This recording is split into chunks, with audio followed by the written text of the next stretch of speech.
Salute Knicks Nation. The streets are buzzing. What's good, everybody? Let's chop things up as the New York Knicks have lined up interviews with Taylor Jenkins, Mike Brown as well. Some available coaches as the coaching search heats up.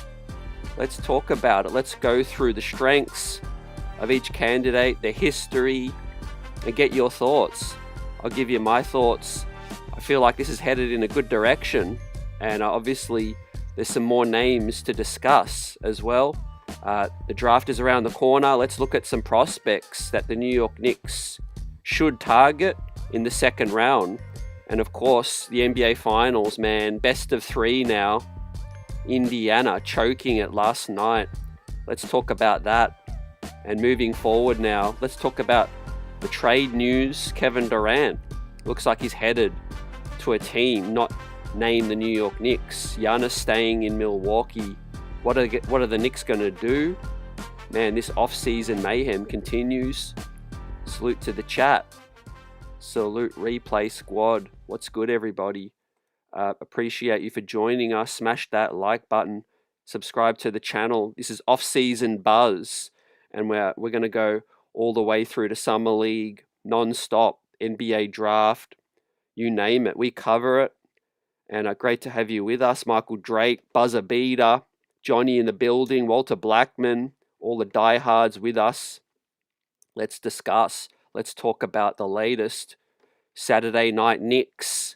Man, I'm excited, man, because the draft, is always news relating to the Knicks, man. The haters are out in force. The diehards are out in force, and let's hope that we can nail this coaching hire because it is critical.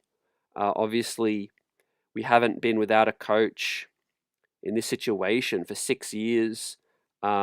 Steve Popper Newsday hits it. Knicks need to get the head coaching hire right after the Thibodeau renaissance with the organization. I talked about it in one of my last streams, based on what I heard, and I bring you what I've heard from a source. Obviously Rick Brunson. It does appear, from what I heard, is that he's going to be here. Rick Brunson's going to be on the staff, so it'll be interesting to see what the dynamic is going to be with potential hire, and these candidates. So let's dive straight in, guys. The latest news reported: James L. Edwards of The Athletic. Well-credentialed coaches that are available are going to be formally interviewing next week with Leon and the front office. I'm kind of excited, man, as we get closer, to formalizing, these candidates, the interviews as well. Obviously, Mike Woodson's name is still out there. Johnny Bryant gaining some traction, obviously, as well. People talking about the Knicks could circle back with J. Kidd. I'm kind of over that now, man. Let's move forward. And I'm excited to talk about Mike Brown, Taylor Jenkins, and what they can bring to the table. We'll look at their resumes as well. Salute Paul Dermott. What's good, Daniel? Barry in the house. Great to see everybody. Obviously, we talked about, man, the haters. They're loving this situation right now, but pay no attention because the New York Knicks do have a plan. The plan is to leave no stone unturned and talk to every single person out here who they feel could be an asset to this ball club and coach these great young men that we have on the roster, and great players. Roster's strong. We can make it stronger, obviously, but I'm excited to bring, fresh ideas, a new philosophy. I think it will be a breath of fresh air for the players that do return. And, we might even sign some players that thrived under one of these coaches, right? They do have history. Taylor Jenkins was an assistant in Milwaukee, coaching up a young Dante DiVincenzo, which we'll talk about. And obviously Mike Brown, man, we'll look at his resume, man, a four-time champion as an assistant coach, coach of the year multiple times as a head coach as well. These guys are no slouches, so pay no attention to those talking about potential downgrades and whatever. It's all about fit. You got to get the right fit, right? These guys have paid their dues. They've been head coaches in the NBA, man. You don't get to be where they are and where they were without, strengths, right? Got the records down below. Obviously, Mike Brown, man, 6 seasons in Cleveland, winning record, 2 seasons in LA, winning record with 3 seasons with Sacramento. And on the other side, man, fighting out of the blue corner, Taylor Jenkins, 6 seasons, Memphis.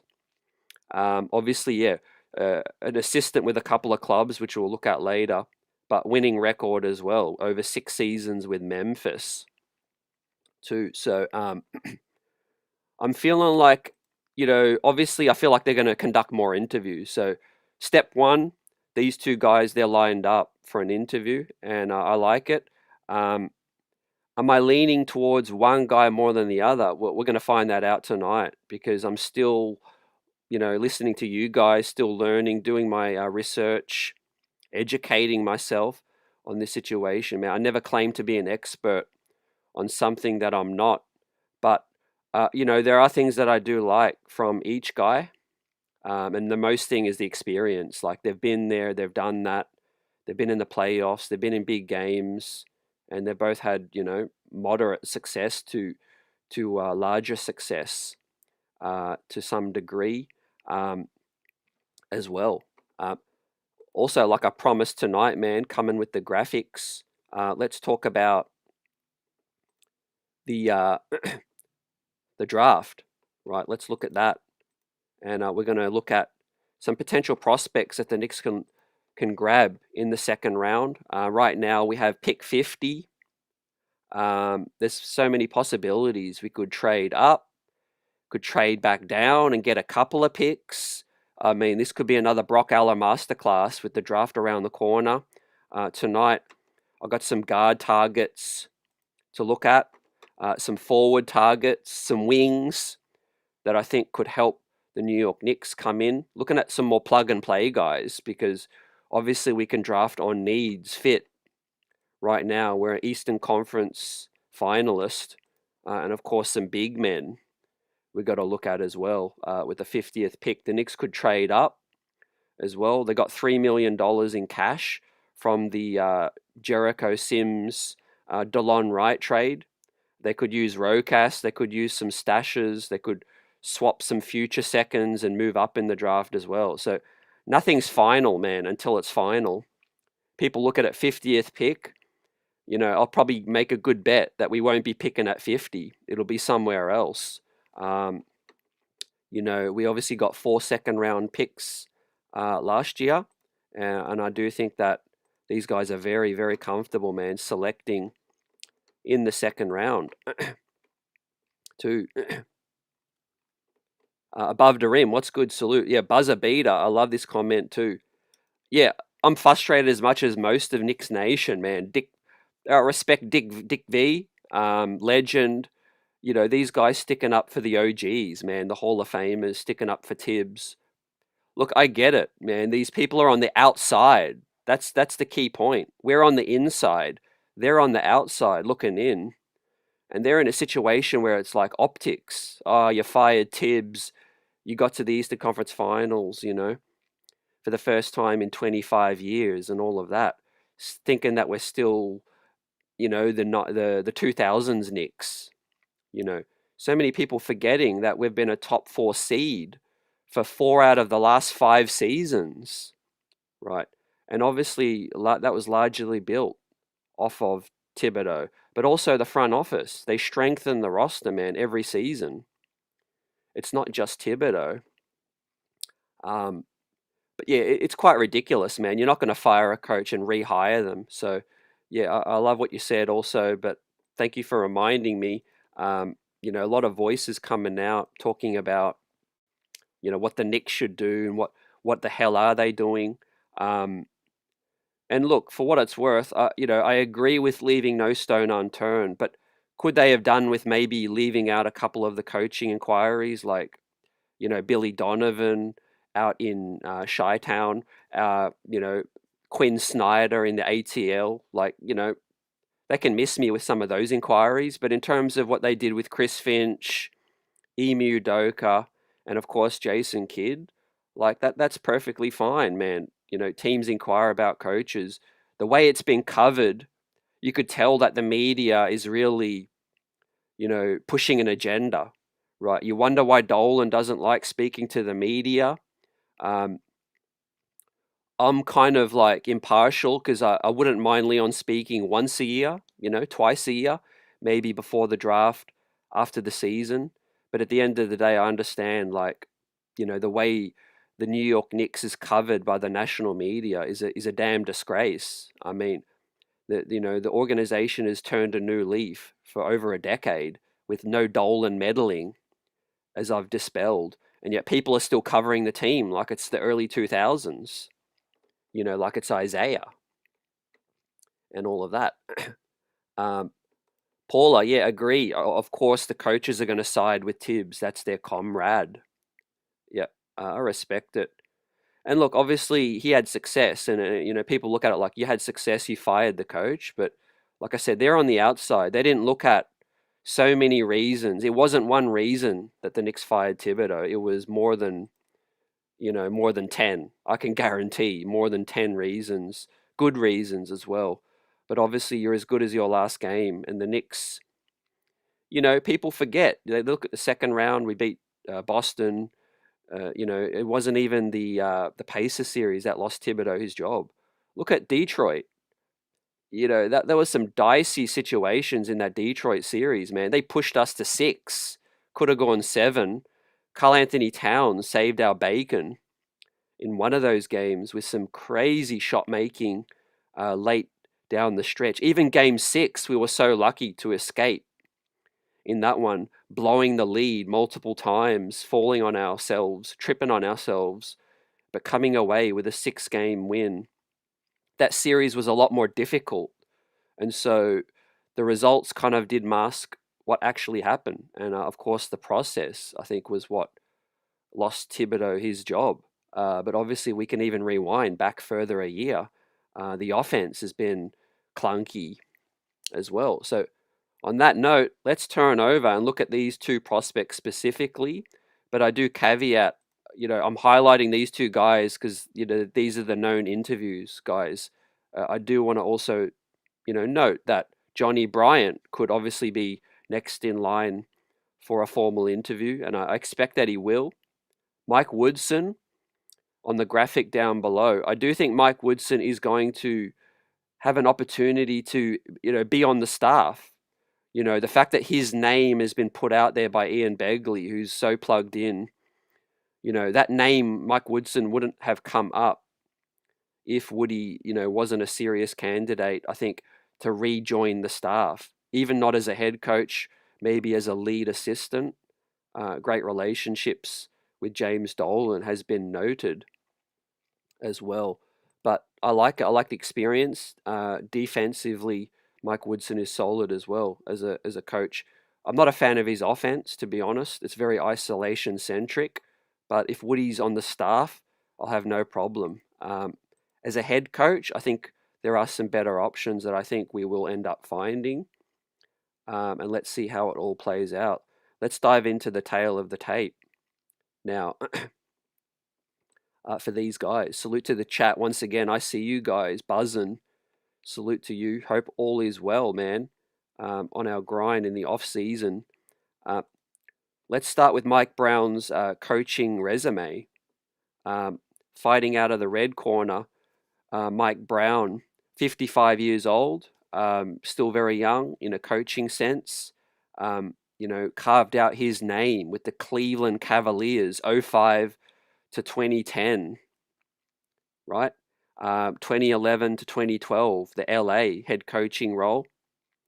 2013 to 14, back in Cleveland, and then associate head coach for the Dubs, 2016 to 2022 as the associate head coach, and then returning and then joining Sacramento for the last 2-3 seasons, 22 to 24. Over those years, what are the highlights, man? Looking at this sort of speaks to how respected, credentialed Mike Brown is. guys. As you see, I pull up his coaching accolades, man. Two-time head coach of the year in the NBA, '09 and 2023. So that's well spaced apart in terms of longevity in the league. Coach of the year 2023, All-Star game head coach in '09, and as an assistant coach, a four-time NBA champ as an assistant coach. So been there, done that, been in the trenches. Hasn't won a championship, obviously, as a head coach, but as an assistant, four-time NBA champ. Mike Brown, he's known for strong defensive strategy, leadership, ability to build strong team culture. He's a two-time NBA Coach of the Year with a second award, a unanimous decision as well. Mike Brown emphasizes communication, accountability, commitment, and trust within that locker room as well. And obviously, we know he got the raw deal in Sacramento. I think with the playing roster, lack of commitment. I think De'Aaron Fox was kind of just over his tenure. Failure to get over the hump. Mike Brown is a very strong-minded coach, very vocal, hard-nosed as well. He won't put up with any nonsense.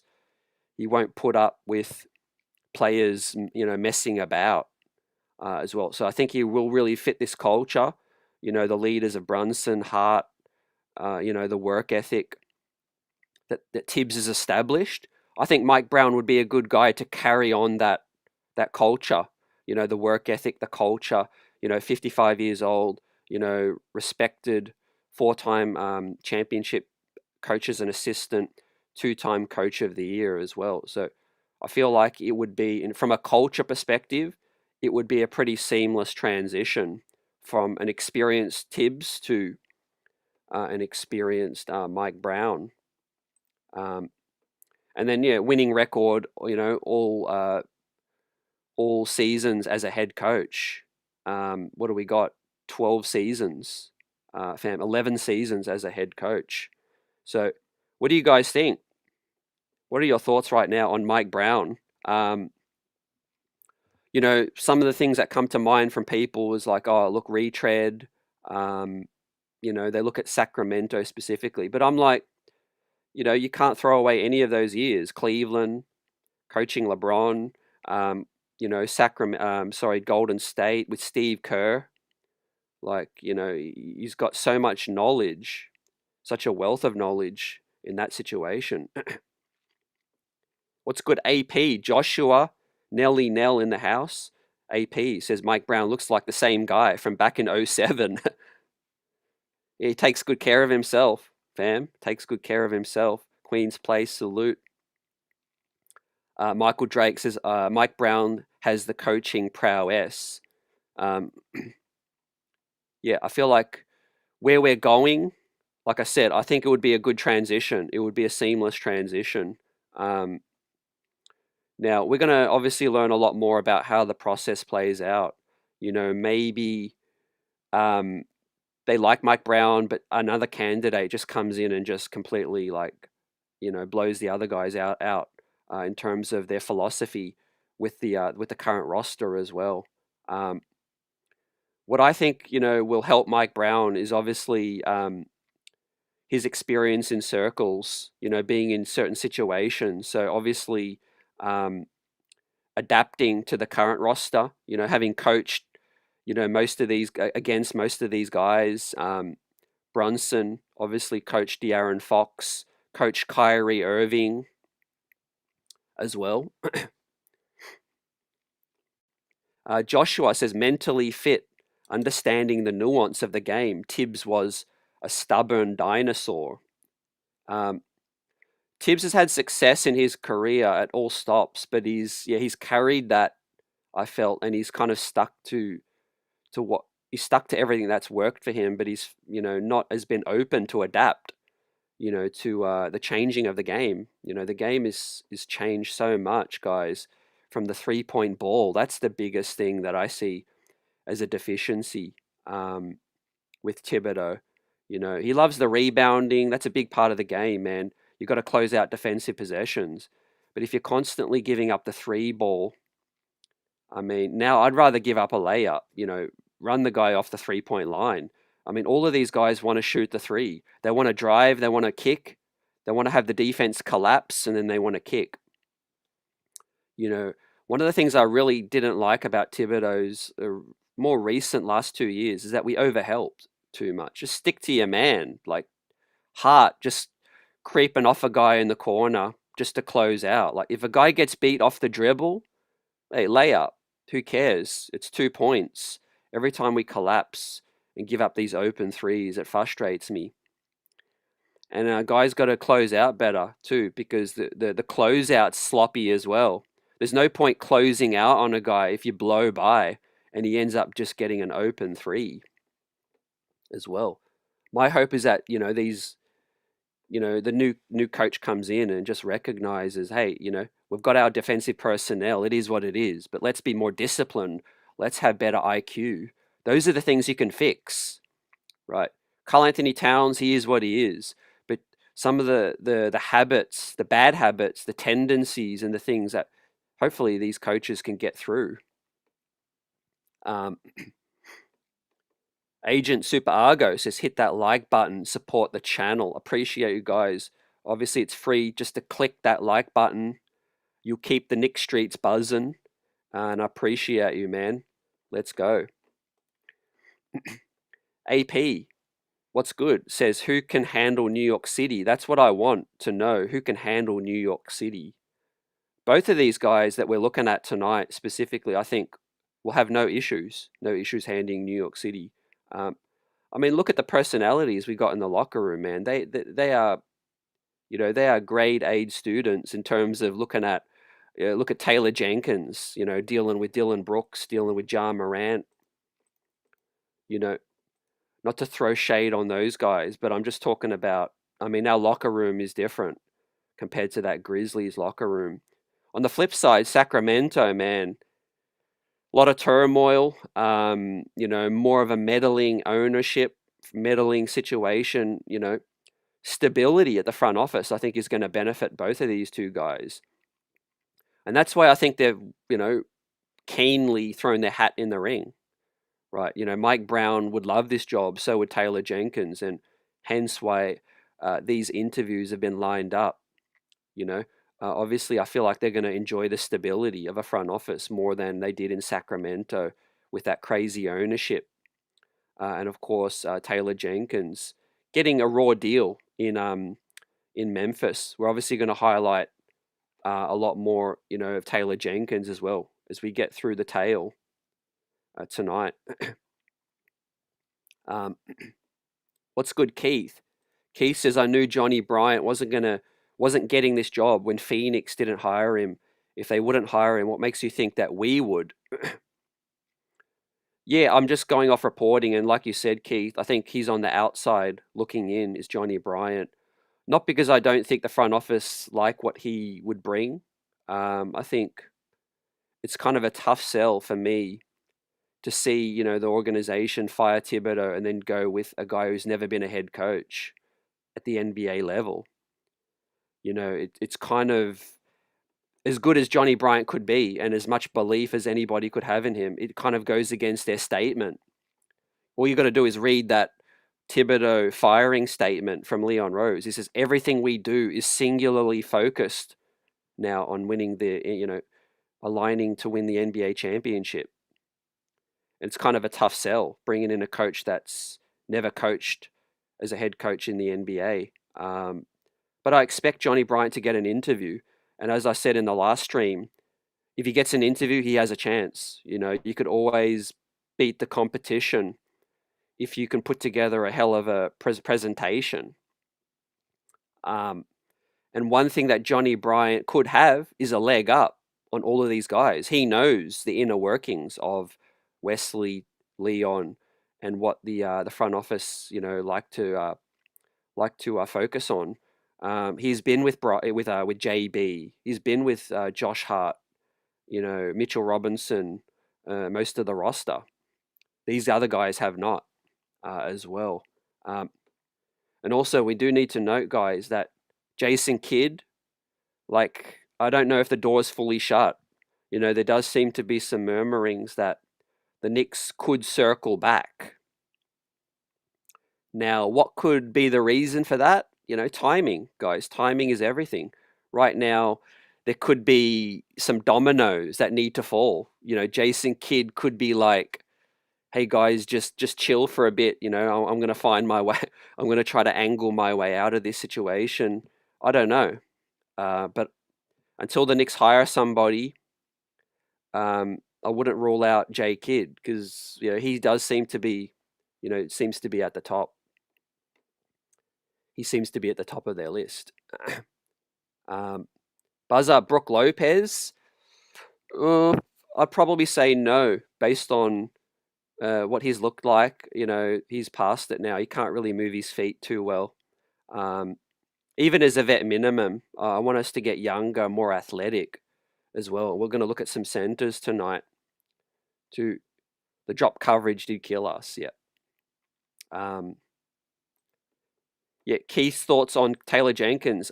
Seeing some videos, Jenkins handled the press and he's definitely built for New York. He's no joke when it comes to handling the media. Yeah, I feel like he's obviously. We're going to look at Taylor Jenkins' profile in a minute. Salute to everyone watching. Shout out to Replay Squad as well.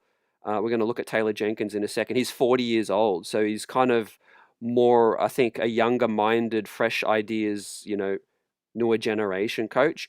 But he came up as an assistant in Milwaukee, impressed, and definitely paid his dues.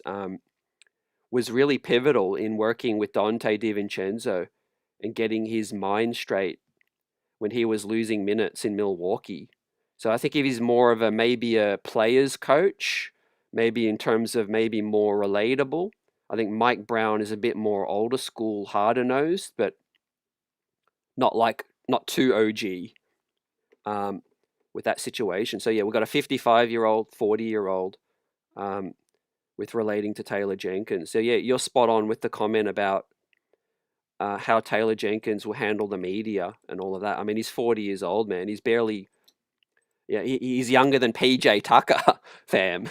I'm assuming if Taylor Jenkins is 40, PJ Tucker, man, is about 40, 41. So, he's got more hair than PJ Tucker as well. Let that sink in. Yeah, he's got more hair than Rick Brunson. So yeah, I like both of these guys. I'm probably leaning slightly towards Taylor Jenkins, but I would be okay if Mike Brown got the job. I'd be okay. As I just look at some other traits from Mike Brown, I like the communication, the accountability. One thing that and I'm not in the training, scrimmages, or apparently there weren't as many scrimmages as there should have been. Some of the players' feedback. But what I was going to say is I'm not in the locker room, so I can't make bolding sort of conclusions about Thibodeau. But I felt like he could have held some guys more accountable from what I saw. And I don't think that would happen with Mike Brown. We've seen viral videos of him cussing out Malik Monk to the point where, man, he was like going to blow a gasket. And so with the communication accountability element, Brown prioritizes clear communication, expectations, holding players accountable for their roles, right? If Cat keeps blowing coverages, if he wants him to switch or come up, ice the pick, and Cat's continuing to be in drop, Mike Brown's not going to have that from based on what I've seen. And I feel like Mike Brown would bench some guys. He would bench some veterans. Not like kind of put them in the doghouse, but like if the game's not going the right way, have a seat. Whereas I felt like Thibodeau, I just don't know what happened down the stretch. I felt like he wasn't holding Josh Hart accountable. He wasn't holding Cat accountable. and sometimes some other guys as well. Not just to single out those two as well. Mike Brown, championship pedigree, ladies and gentlemen. Thibodeau's won one, NBA championship as an assistant with Boston. Well, guess what? Mike Brown's won 4 championships as an assistant as well, and obviously coached Hall of Famers as well. Player development wise, Mike Brown has that reputation for developing players, getting more out of them, getting the most out of them, as evidenced by his work with the Sacramento Kings. So, the development of De'Aaron Fox from a lottery pick, to an All NBA guy. Domantas Sabonis, as flawed as he is, he got better after leaving Indiana.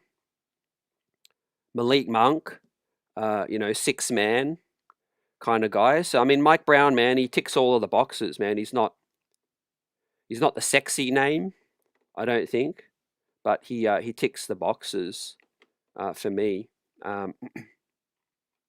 And I feel like, stability would be key. I think both of these guys could thrive, as they understand this situation in New York.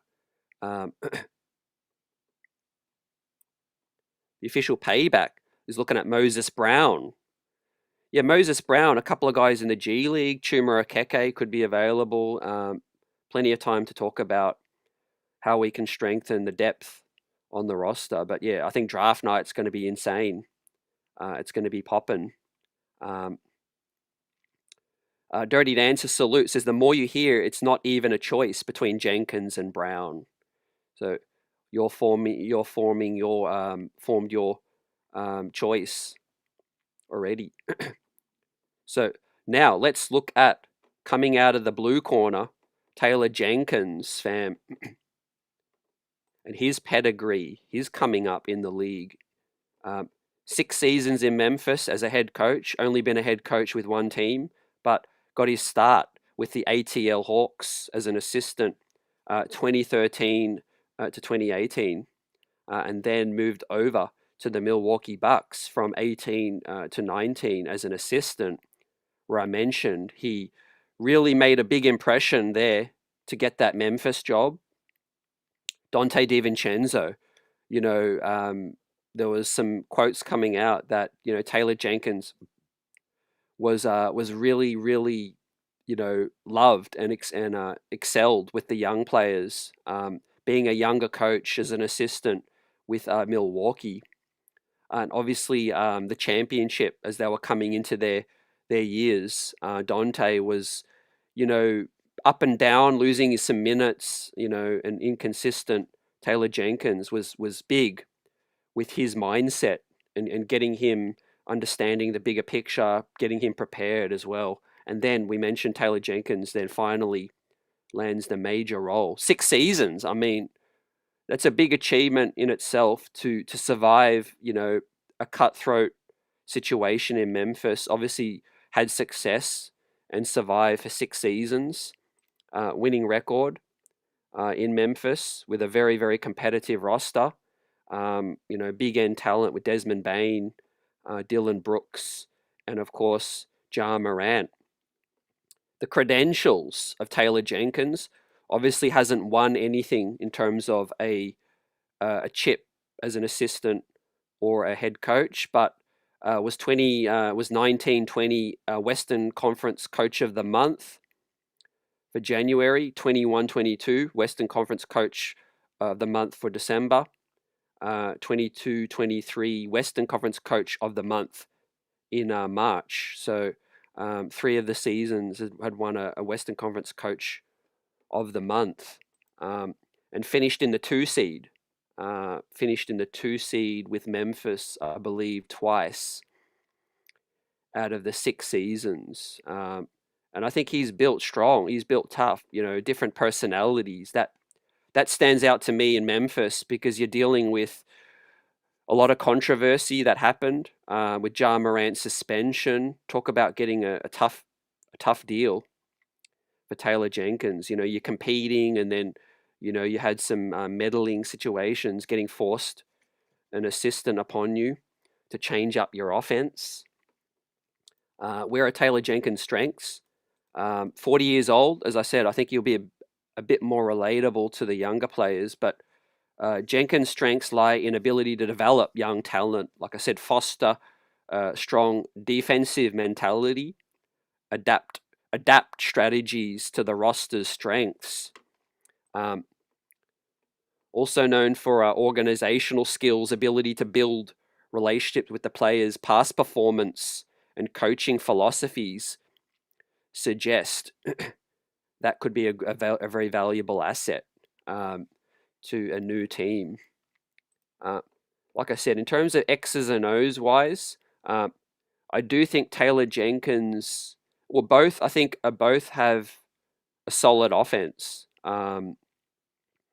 Without being a guru on terms of who's better than the other in terms of the extent of their strengths, I think they will both be more open-minded and flexible and creative than Thibodeau was. So that's a tick for me. In terms of defensive principles, I think, obviously Mike Brown is great. Having the experience of working with championship coaches as well. But look, they both have winning on their resume. And so I think both would be solid additions, depending on how the interviews go and what their selling pitch could be with this situation. Johnny says, I hope the Knicks keep the Fred Flintstones assistant coach and the one who looks 16 years old, but Dice is probably gone with Tibbs. I think the assistants will get completely, revamped.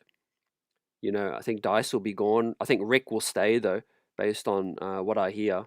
And look, things could be fluid and things could change, but it's hard to see Rick going anywhere. And no, Rick's not angling to be the head coach, and nor do I believe Rick Brunson wants to be the head coach. I mean, people are just pushing crazy narratives out here right now. Like, think about it from the player's perspective. Like, if you're Jalen Brunson, you don't want your father to be the head coach. That's just going to draw unnecessary attention to this situation.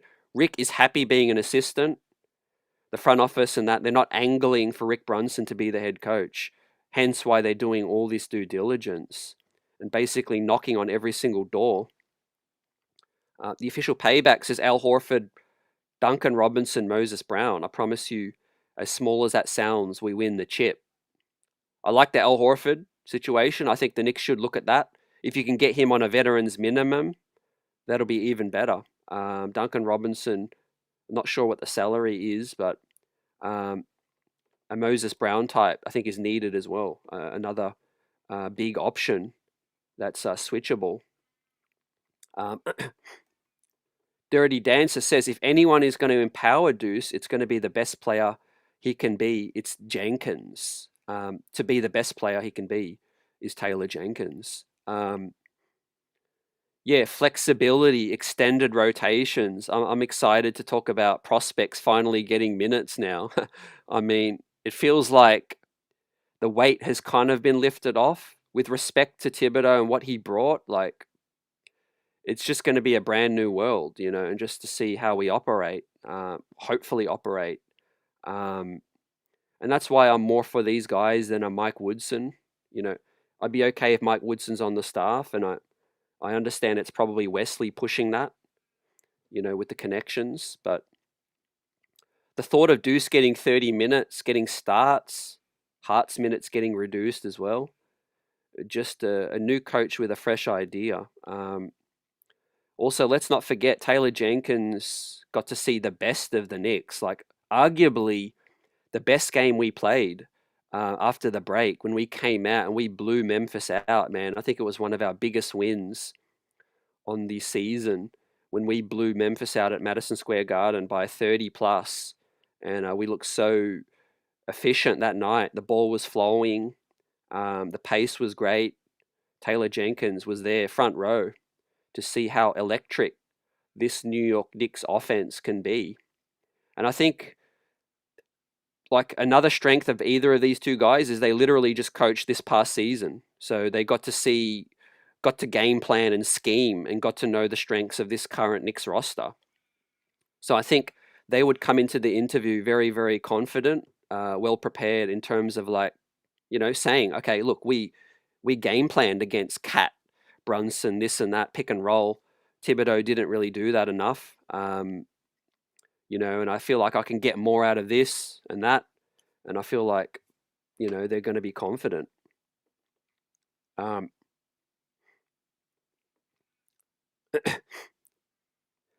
yeah, Mike Brown's resume, that'll be, a big selling point as well.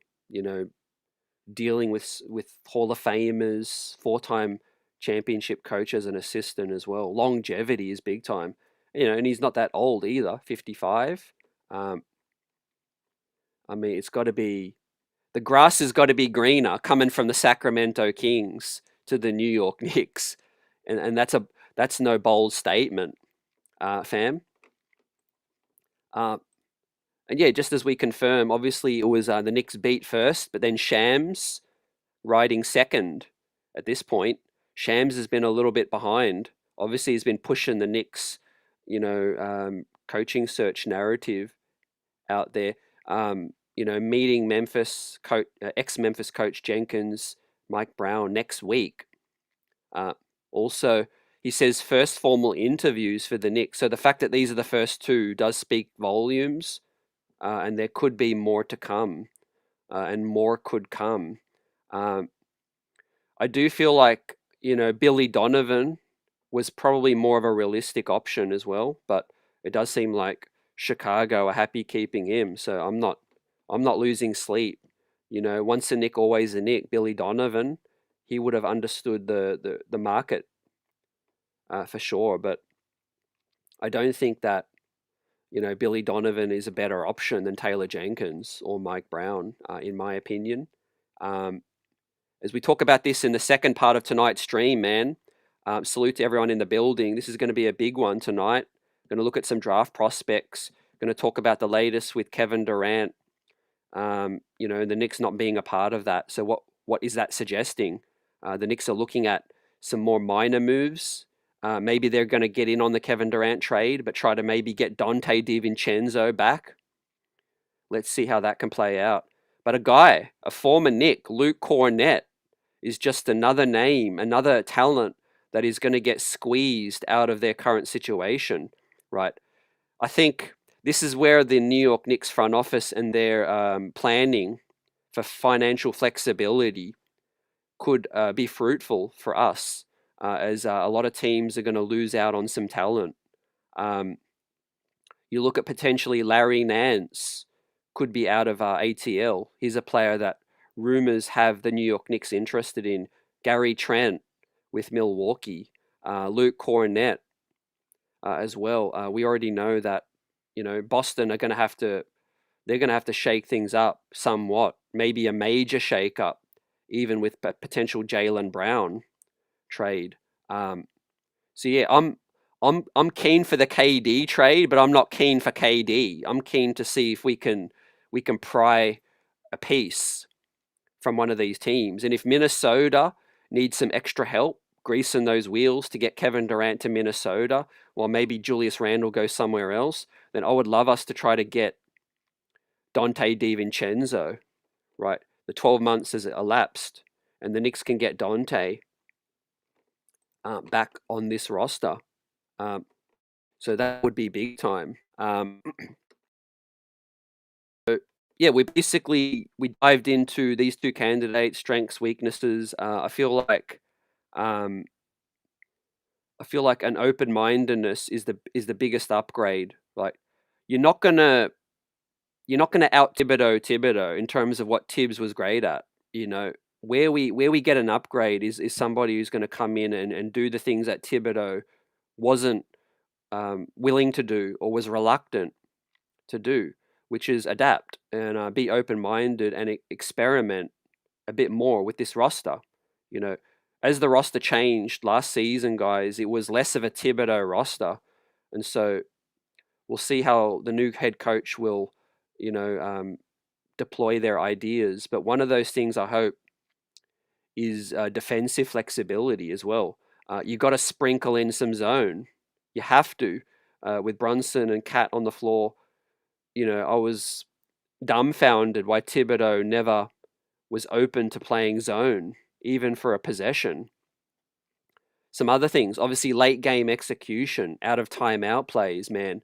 It was a broken record for the last 5 years, basically, and the Knicks stumbling and bumbling, turning the ball over in the final seconds. And of course, it resulted in one of the biggest collapses in franchise history in game one, which I hope never, ever, ever happens ever again. Even to my worst enemy, you just should never lose a basketball game as a professional team when you're up 14 with 2:50 to go, or up 8 or 9 with 38 seconds to go. That should never happen. You should get all your defenders on the floor. You don't need to score a singular point. Even with 2:50 to go, Thibodeau should have got Brunson off the floor. He should have got Karl Anthony Towns off the floor and played defensive lineups. Some of the other things that I hope the new coach will do is to blitz, trap the ball handler, and switch earlier. Last night Oklahoma had success against Indiana because late down the stretch they changed things up and they forced Indiana to isolate a bit more. They started to switch, and you got to trap Halliburton. You just have to. When a guy's killing you, and you just have to understand the biggest threat. Like, there was only one or two ways Indiana could beat you. That's to get the ball up the court quickly. And that's obviously through the engine of Halliburton. And Thibodeau, he was always reluctant to trap, press full court even, and those kinds of things. So there's some of the things that I just never understood. Why we didn't do it, and those kinds of things. So we'll see. But yeah, another big story, like Paula says, new coaches usually pick their own assistants. Let's see, with Wesley here, and look, it's time to say this, for all of the Dolan meddling talk, people need to really start talking a bit more about William Wesley, because, with Thibodeau here, he was a Leon guy. Wesley was the one pushing his guys, whether it was Kenny Payne, Johnny Bryant, and Mike Woodson. So, fair enough. Wesley has the power in the front office, but, he's got his agenda as well. And so people need to talk about that a lot more. So whoever we get, Wesley might be like, hey, what about Woodson? He might be like, what about we get Johnny Bryant back? That way he's a fallback. I don't know if the new candidate would agree, but I'm pretty sure they're going to angle to have a senior experienced assistant so that if things go south, the assistant can take over. It's called a backup plan. That's one of the reasons why Mike Woodson's name is out there. It's comfortability. And so if, the new coach wasn't to be successful, maybe after, X amount of years, the assistant, could be there ready to take over. Maybe they could sell Johnny Bryant on coming back and saying, hey, we like what you bring for the future. Why don't you come back as an assistant? And guess what? As soon as a potential change happens, you might be the guy. Yeah, we got $5 million to spend, like Dirty Dancer says. Yeah, a lot of people are hopeful of getting in some major talent. Shopping with champagne money. Looking at, prospects that might be out of our price range, but, there could be some shuffling of the decks, declining a few options, PJ Tucker, maybe even moving a middling salary to free up some more room. I think they'll be active. I think they'll definitely be really, really active in that one.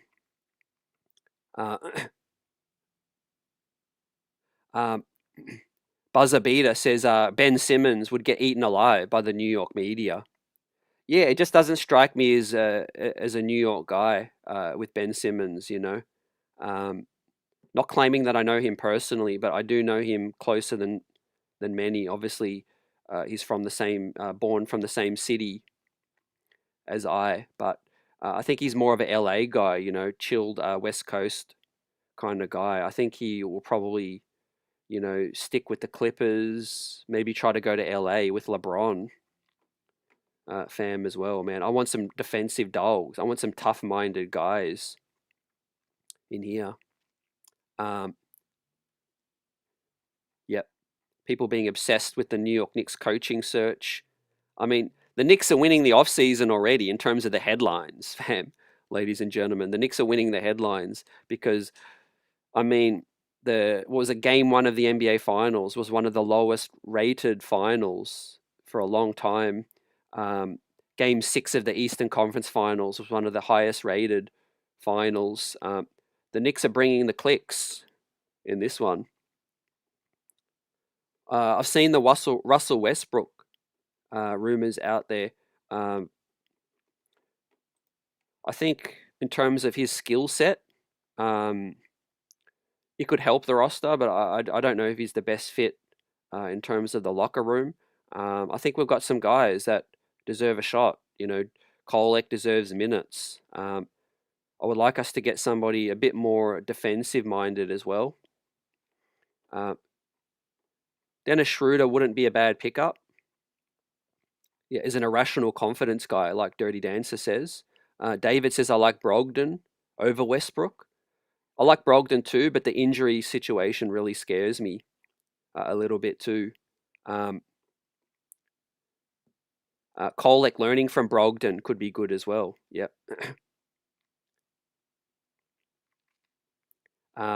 Dirty Dancer says, dear God, no, Popper is talking about Kid being the favorite again. Like I told you, I don't think that's going to go away. I think Kid really, really, really, really wants this job. He wants this situation.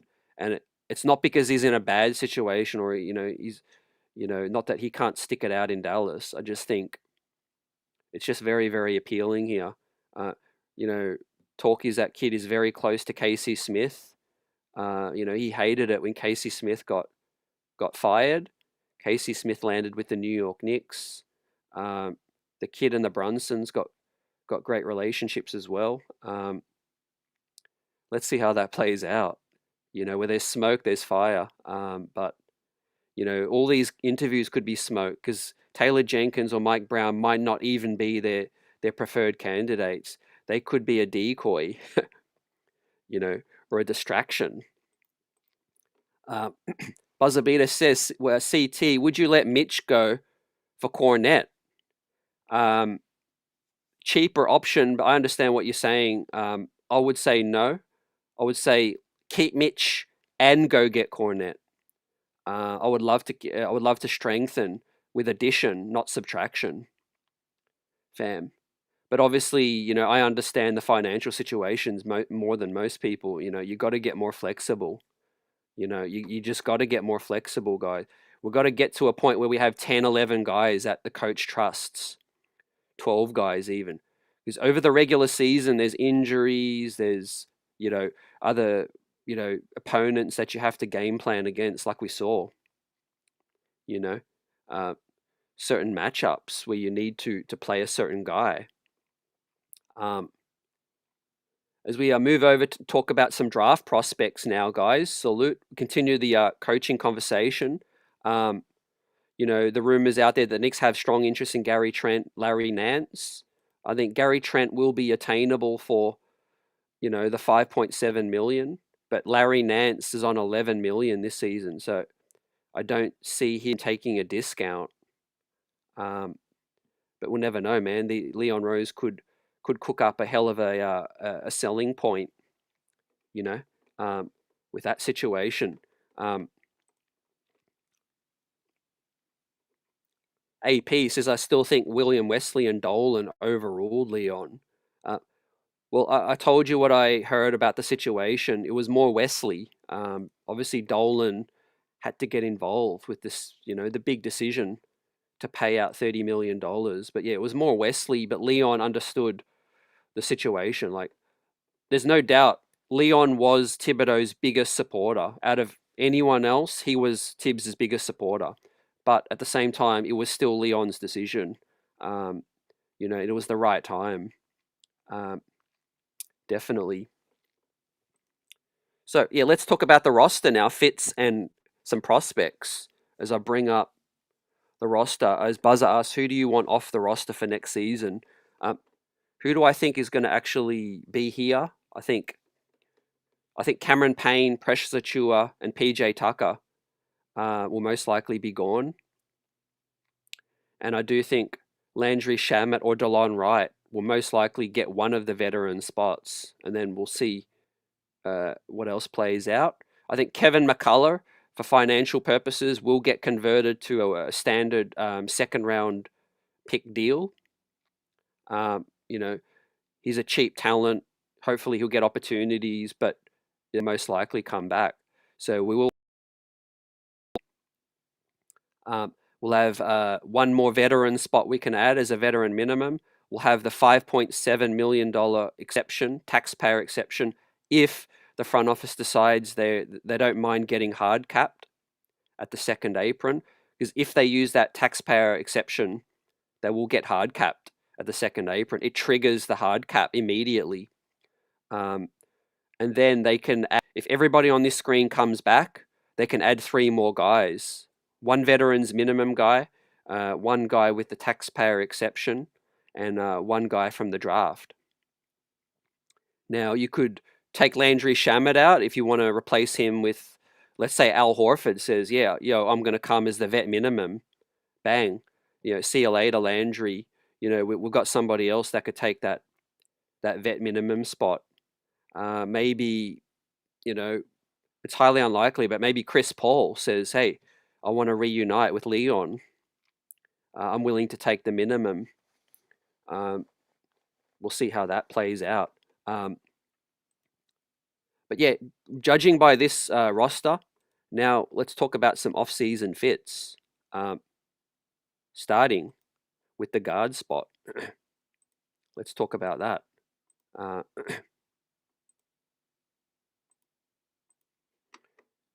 Let's look at some guard targets, ladies and gentlemen, as I bring these names up. And this will be the first. We're just dipping our feet into the draft content now. I'm going to do a deep dive on the strengths and weaknesses of these prospects as well. But just to get y'all familiar with some of the names who I think are realistic based on where the Knicks are projected to pick. Realistic guard targets. So the Knicks hold the 50th pick in the second round. It will be on the second day of the draft. Don't forget, the NBA draft will be held over 2 days now. Obviously in Brooklyn, New York, at the Barclays. Some of these guys shine, man, on the big stage.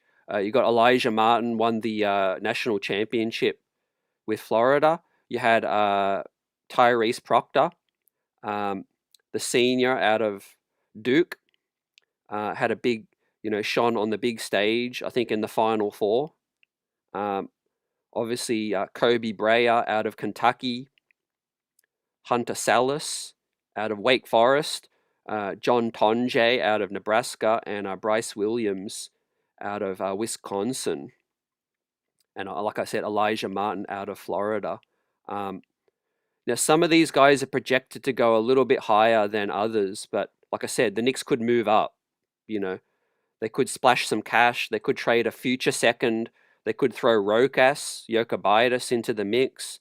Whatever they need to do to move up and get a prospect that they feel like is good. But if they don't feel the need to do that, they'll select at pick 50.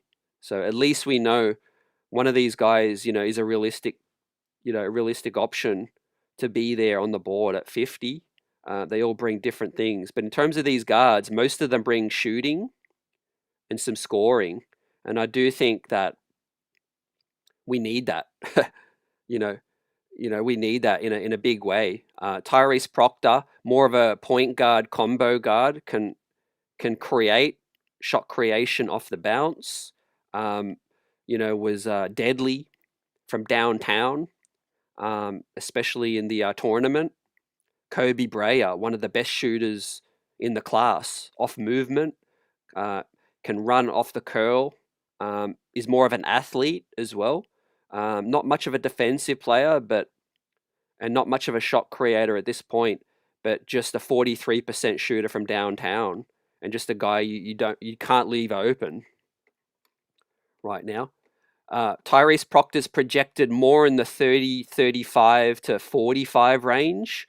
So the Knicks would probably have to move up to get a look at him.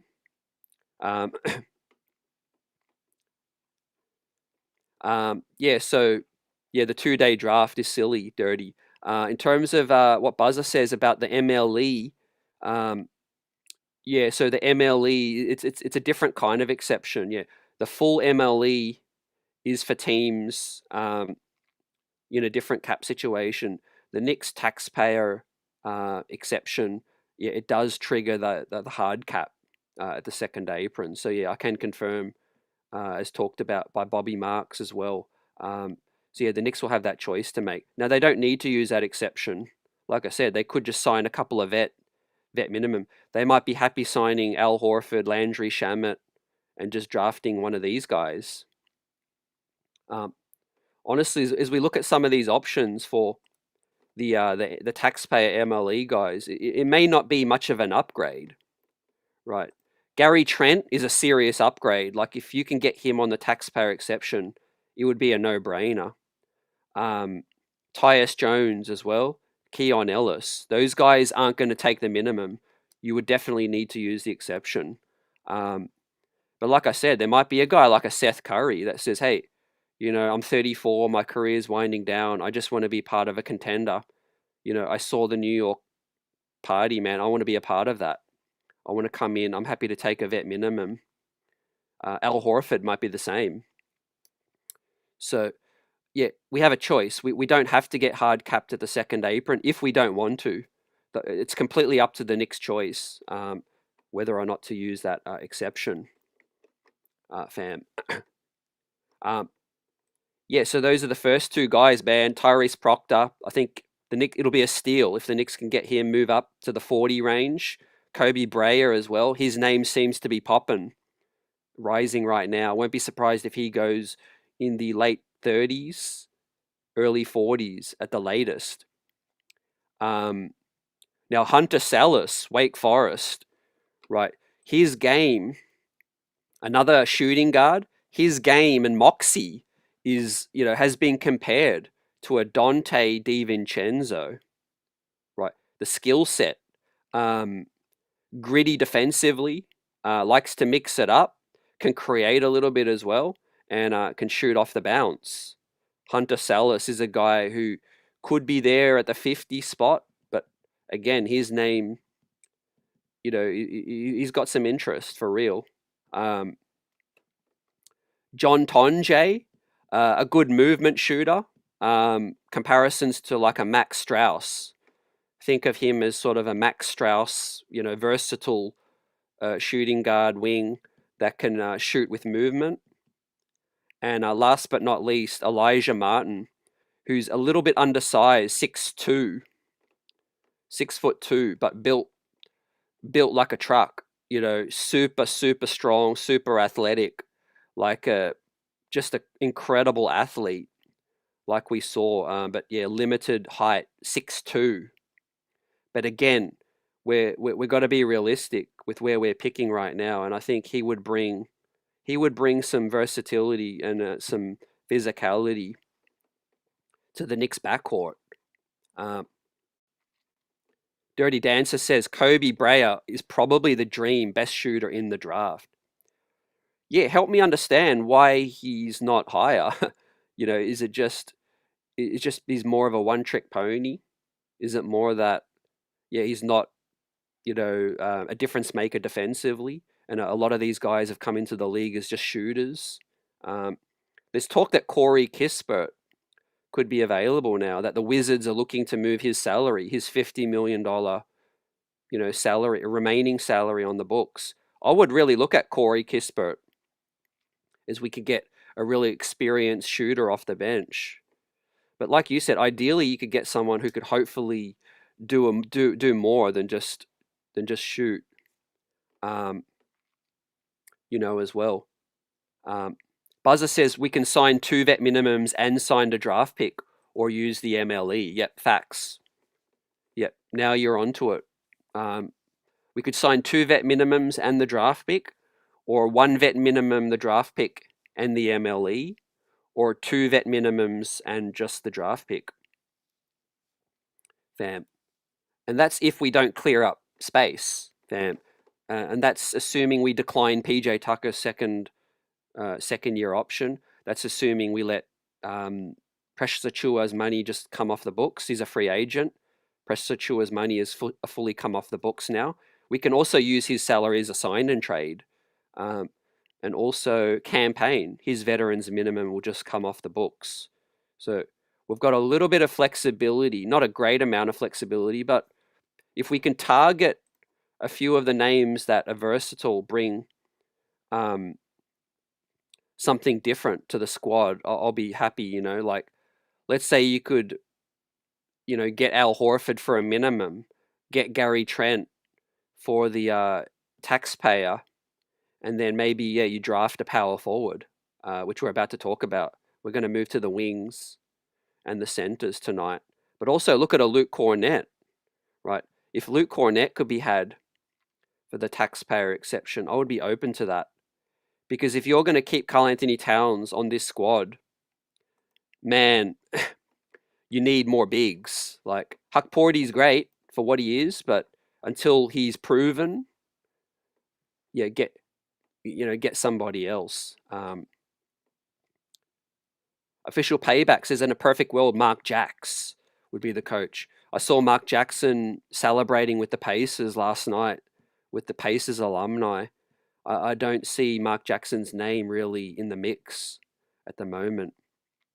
And in terms of Kobe Bryant, he's really, really old. Yep, understood. Played like 5 years in college. Well, that's what we like. That's right up our wheelhouse.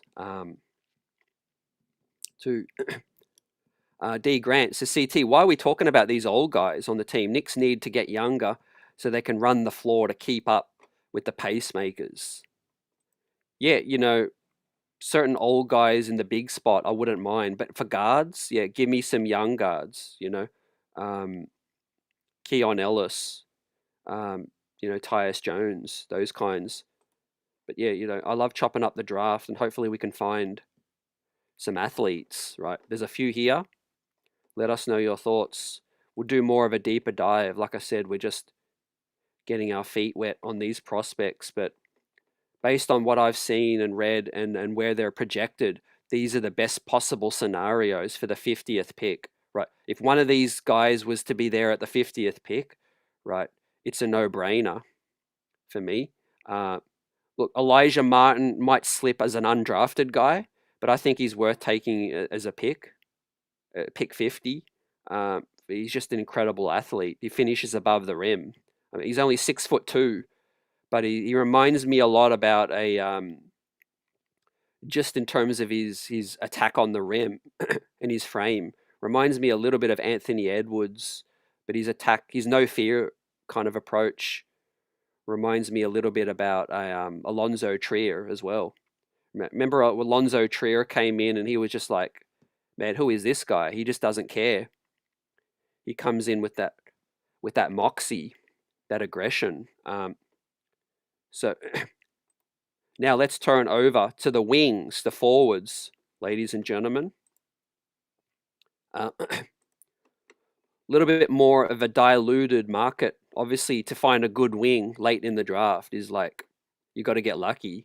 But as we can report on or echo, as the Strickland tweeted out, courtesy of reports from Tom coming out in France, Mohamed Diawara, what I've read, the first confirmed pre-draft workout reported by the New York Knicks, for the New York Knicks, a French prospect who is, close to Pacome Dardier.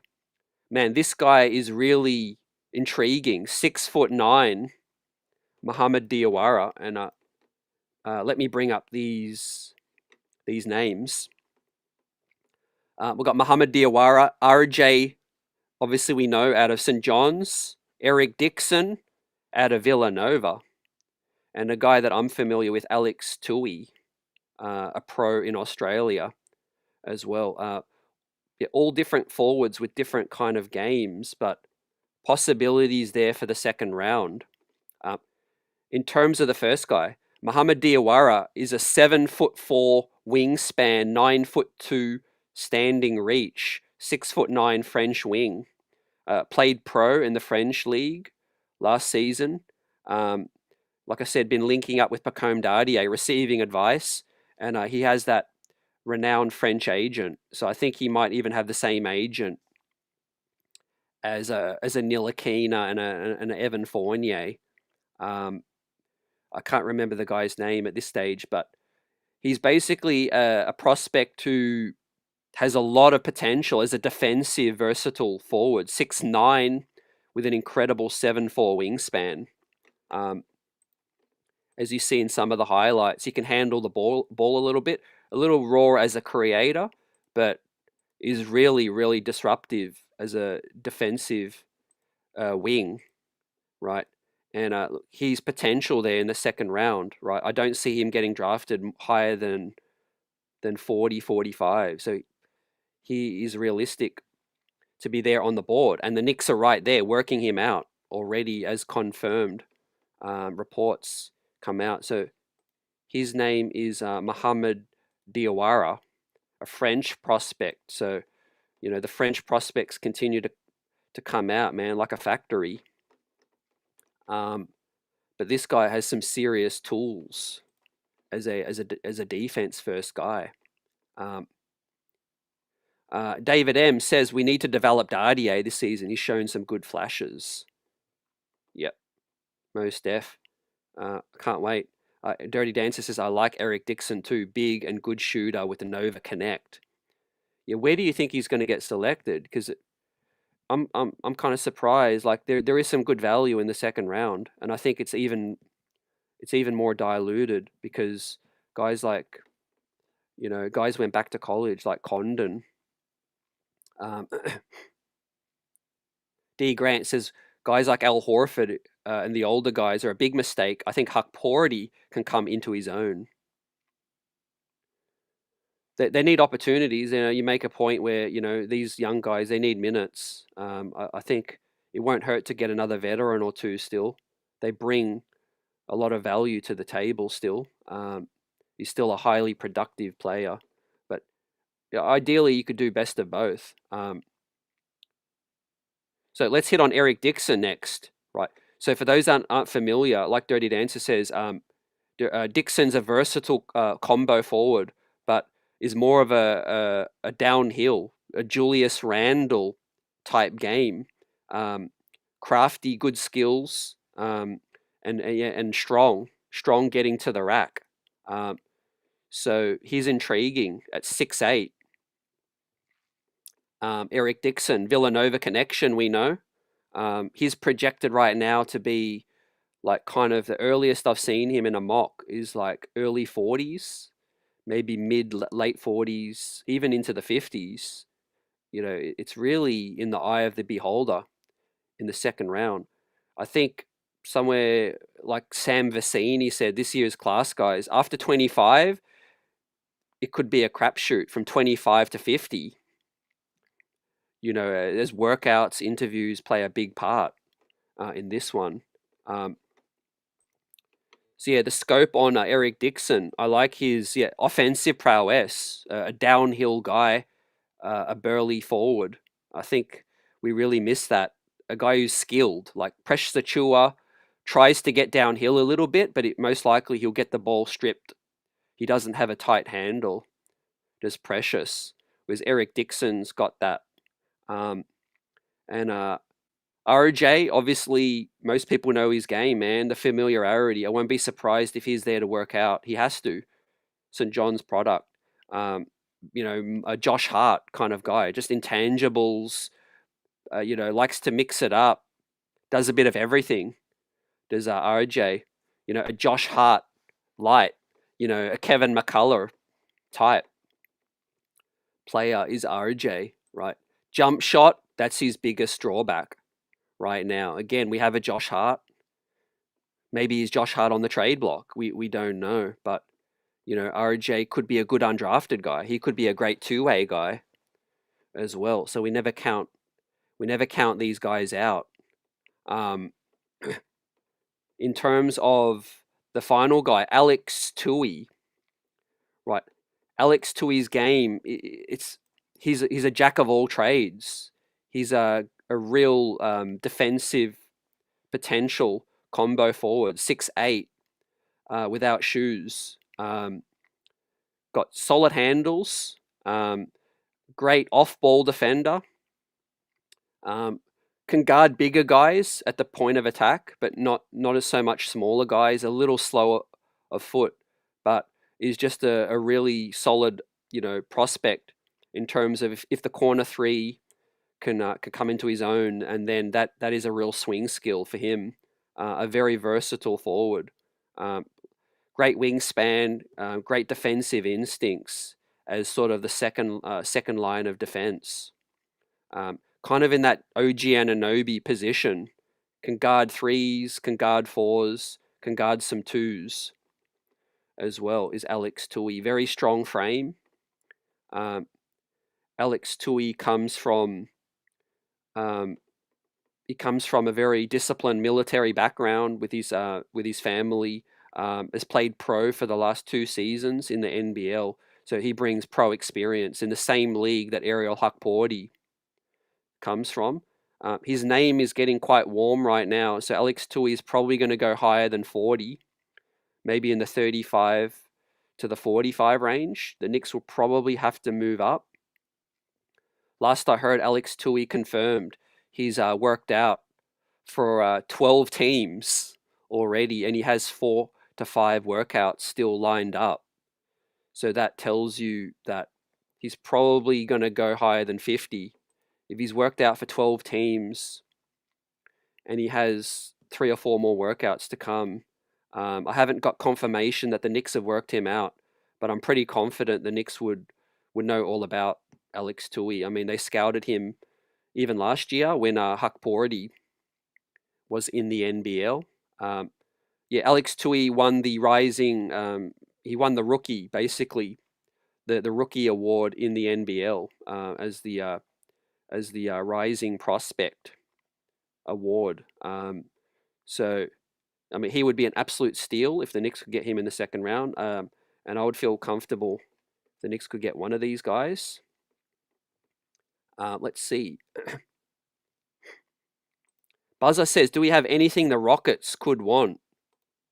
I think Mikal Bridges would be a guy they would really like. Looks like Jalen Green.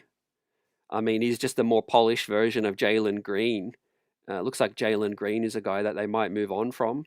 They might want some more ball handling and size. Fred VanVleet is a free agent.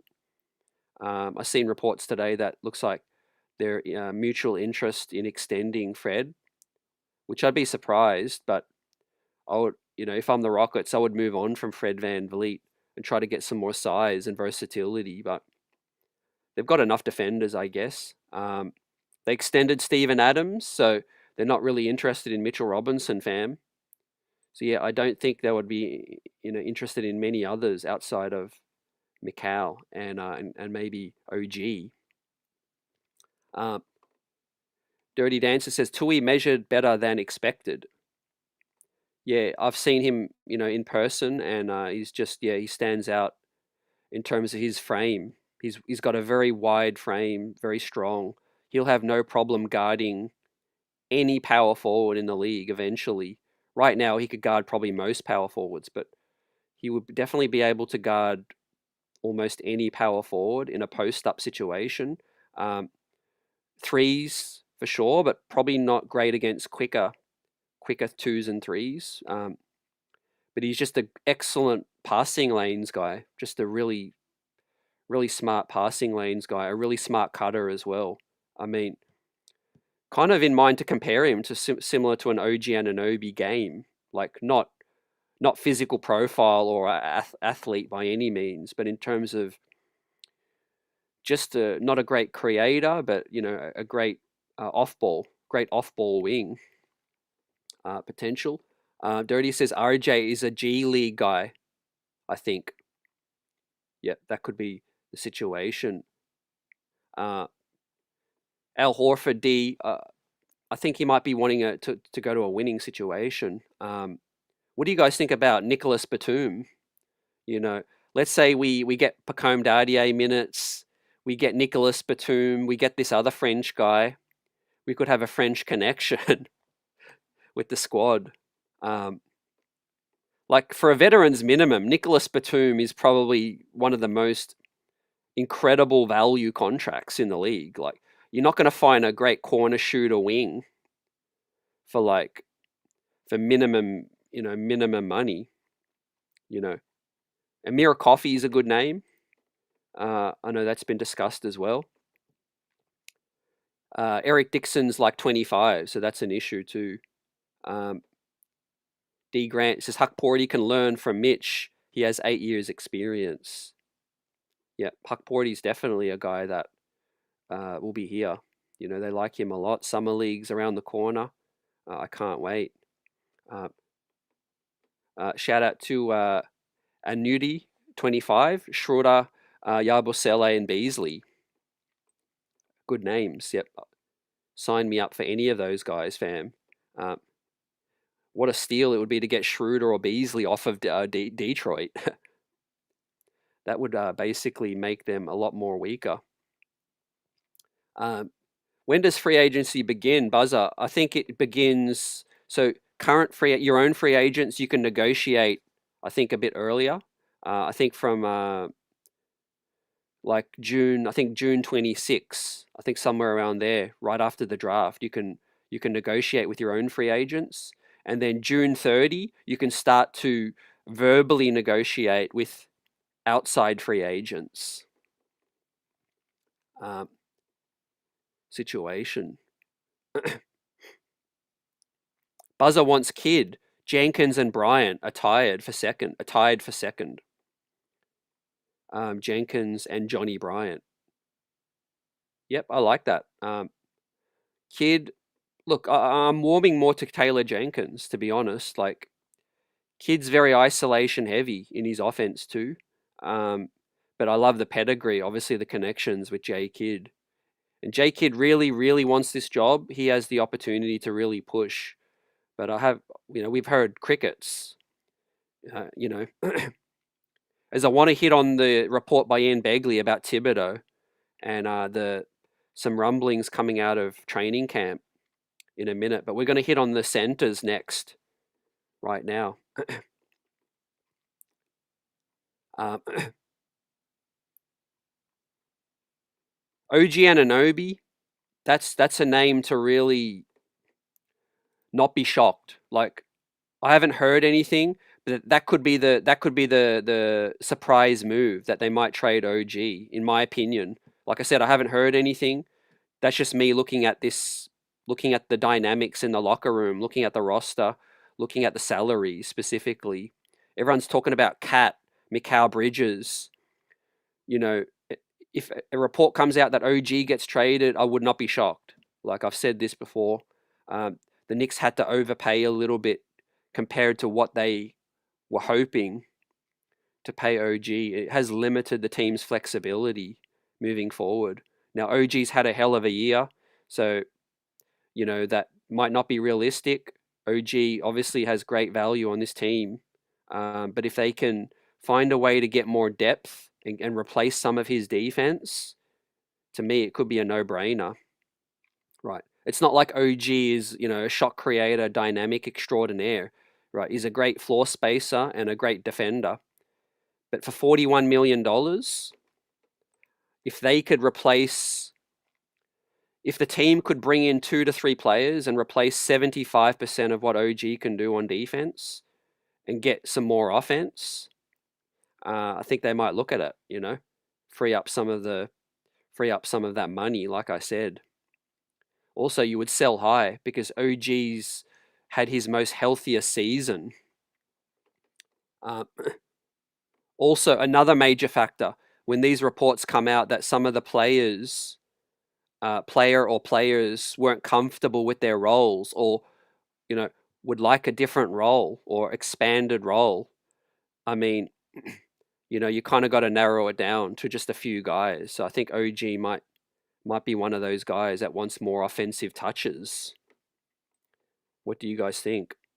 Salute to Darren. What's good?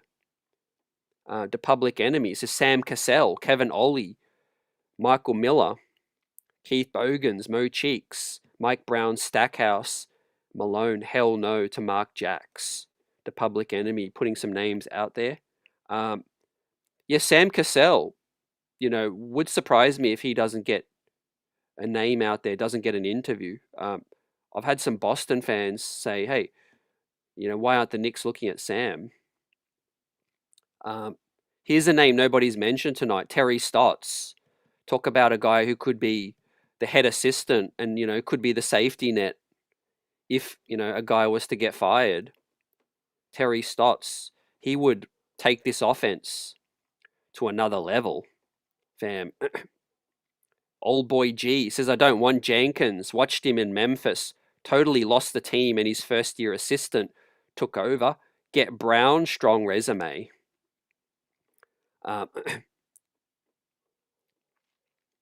Yeah, so I think Precious Achiuwa is going to be out of here, Buzzer. Unless he takes the minimum, I can't see the Knicks spending the $6 million again. So moving on now to the centers, guys, and then we'll talk a bit about Tibbs. Let's pull this thing up. Realistic target bigs, right? You guys already know, man. In the Final Four, Janai Broom, the bruising big man out of Auburn, number 4, coming in. Rocco Zekarski, right? A 7'4" behemoth, beanpole, basically a shot blocking, drop coverage center with 7'4" height, the biggest standing reach you can imagine. Izan Ilmansa, versatile, big, 6'11", athletic. Kind of think of more of not a traditional center, but more of a Larry Nance. Larry Nance, kind of Derrick Jones Jr. type. Athlete.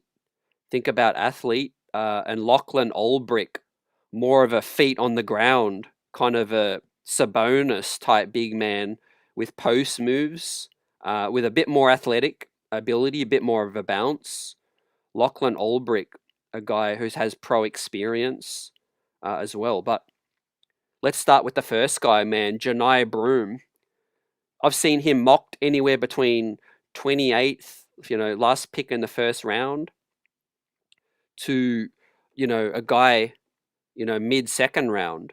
As I think it was Kevin O'Connor. I think the latest Yahoo Sports mock with KOC has mocked Janai Broom, fam, at 50. So Johnny, don't be fooled by any mocks right now, because as some names, climb, other names have to fall. It's just kind of that dynamic. So as other names get hot, Janai Broom's name was fairly hot throughout the tournament, but other guys might be killing it in workouts. He might be available. Talk about just a skilled post-up big. Obviously, we have Karl Anthony Towns, but yeah, Janai Broom can swat shots as well. Brings dog.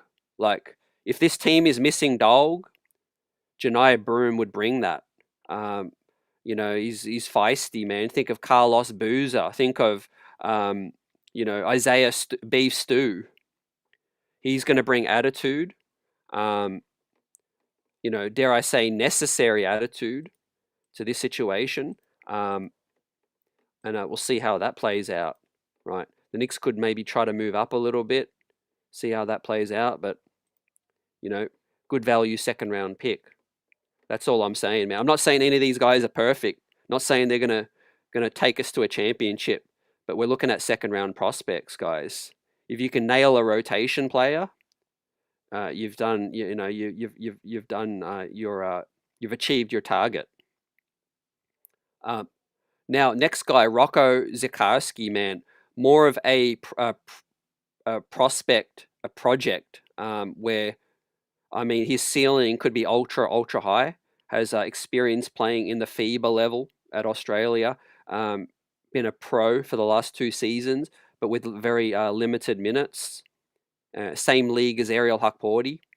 Last season had some exposure playing against Ariel Hukporti as well. But Rocco's point of difference, man, is just, think Zach Edey, think of those guys like a Wembenyama without the athleticism. Think of a guy that's 7'4", will pick the ball up out of the net without jumping. He's going to swat shots, the quintessential drop coverage kind of anchor man, anchoring a defense, but has strong potential to develop a hook, some soft touch around the basket. Does have some skills. He's not just a stiff. More touch around the basket than a Luke Cornett. But yeah, it's a bit more about potential for him. But the standing reach, the size, is just a flyer that worth taking when you're talking about a 7'4" big. On the other hand, Izan Ilmanza is a Spanish combo big. Think about athlete for him. Can come out on the perimeter, has offensive skills, can handle the ball, can create a bit. And with Almansa, man, he has pro experience playing in the NBL as well. One of the highest prospects coming out of Spain in a minute. Once again, FIBA experience.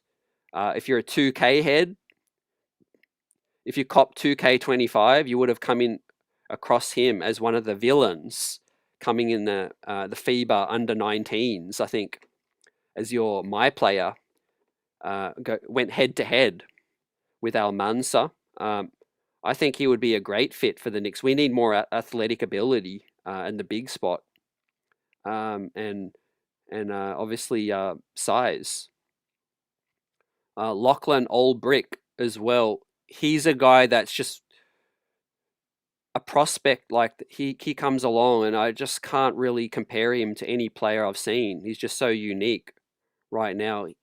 Lachlan is a 6'9", 6'10", combo big, but with real size, strong post moves, has good hops as well, has nice touch, has the floater, and can shuffle his feet as well. He's not really a 4, he's not really a 5. He can just, he can do so much. So yeah, it'll be very interesting. You can't really peg him as a traditional center, but he can play so many positions as well. So it's going to be interesting to see how that plays out.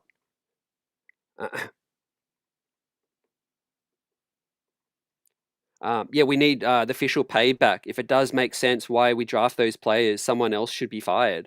Yeah,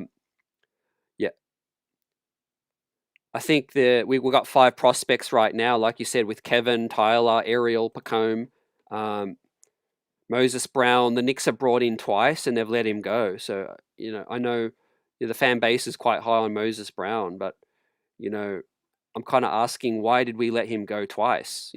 If the front office like Moses Brown, I don't know if they're going to pick him up again.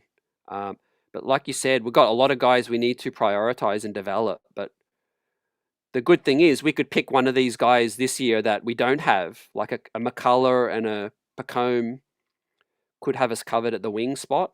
Tyler Kolek's the point guard. Hukporti's more of a drop coverage big. Maybe we go for something different with a Lachlan Olbrick who can play some 4, some 5 as well, some small ball lineups. Yeah, Olbrick reminds me a little bit. He could be like a Harrison Barnes type role, next to a Draymond, in a small ball, lineup. He could be like a Larry Nance with a small ball lineup. So versatility is what we need. Almansa could be another one of those guys. Dirty says Rocco has that Mozgov type ish. Yeah, he's so young still. He needs to put on weight, but I would buy low on that potential. Because he's not as slow as your traditional 7'4" big, and he's got good touch around the basket already. So that's something you don't really have to like spend years developing. You know, you just obviously got to develop his core strength. Get some foot speed. But yeah, he's limited to being a drop big. Um, but if he can, be solid on the post ups, and obviously he's going to rebound everything. He's going to swat those shots.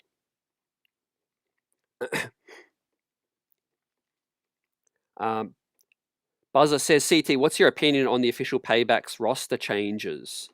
Let me see if I can find those for a second.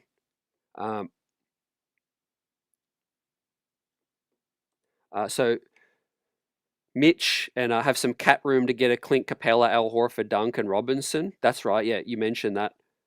Yeah, I'm for a move that swaps one guy out and moves three guys in. If those three are going to be put to good use, Duncan Robinson, Al Horford, you know, would theoretically solve some of the issues if you missed out on Mitch, if you lost Mitch, but they're not massive upgrades to me. Right now, I would keep Mitch because his money just comes off the books in 1 year, so you keep him for one more year, in my opinion. I'd be more open to moving OG or Macau, me personally. Let's see how that plays out. Yeah, definitely want Dante back, says Ariel Hernandez. Salute, Ariel. Agree. If we can try to get Dante back in a trade from Minnesota, sign me up. Dirty says also, yeah, Brown has been here more than twice, I'm pretty sure. Yeah, 2 times, 3 times in the G League. They know all about him. So if they're keen, they'll get him back in. But right now, we do have to pick up a forward or a center, in my opinion. You're going to lose Press Chua, right?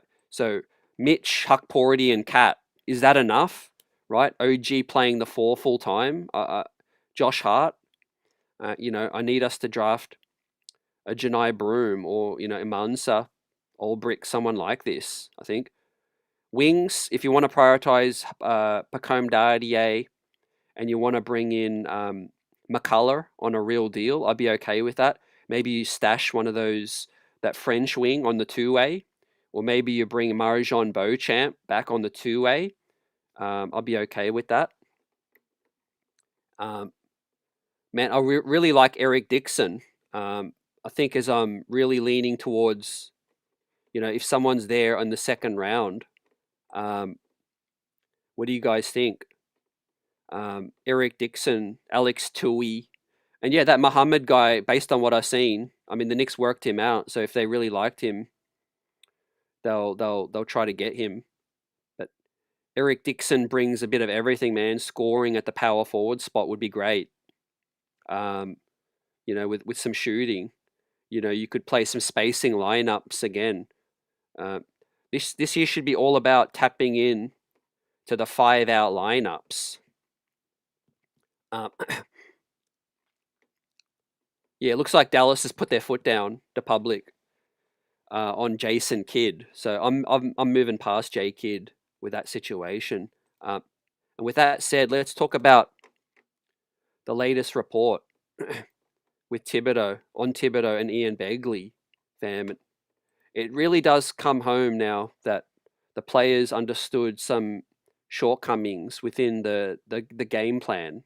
Deuce McBride alluded to the fact that the Knicks did and didn't do some things throughout the regular season that left them exposed during the playoffs, unfortunately, right?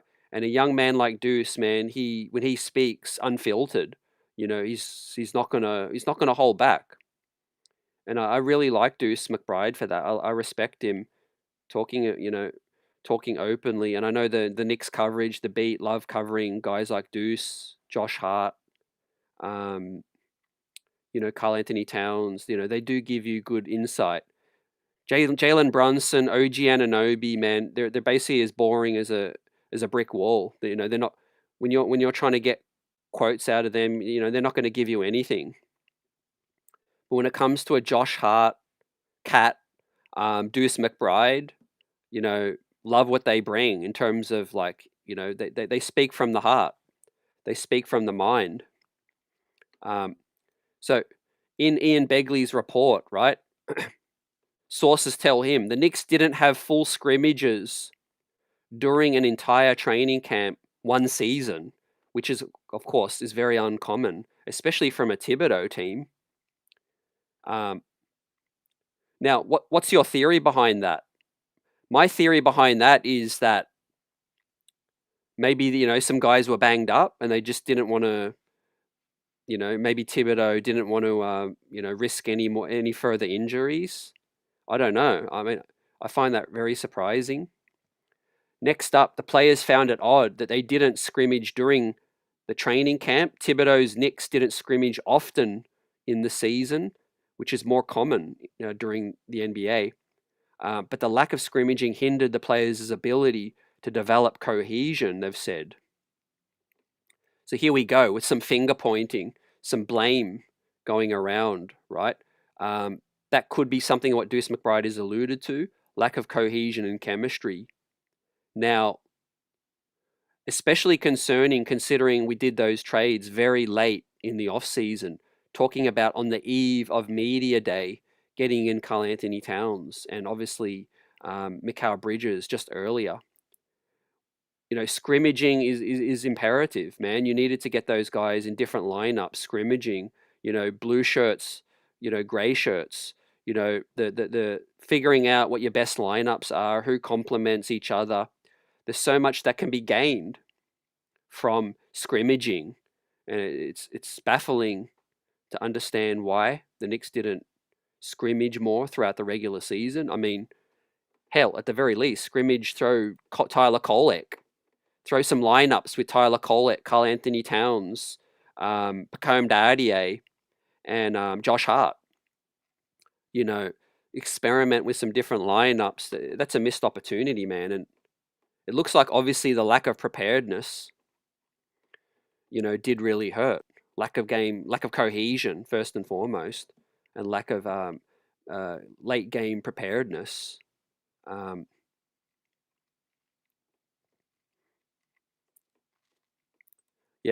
Yeah, the excuses were, like Dirty says, Tibbs wants to be able to play the guys 40, so he excuses any of the real practices. The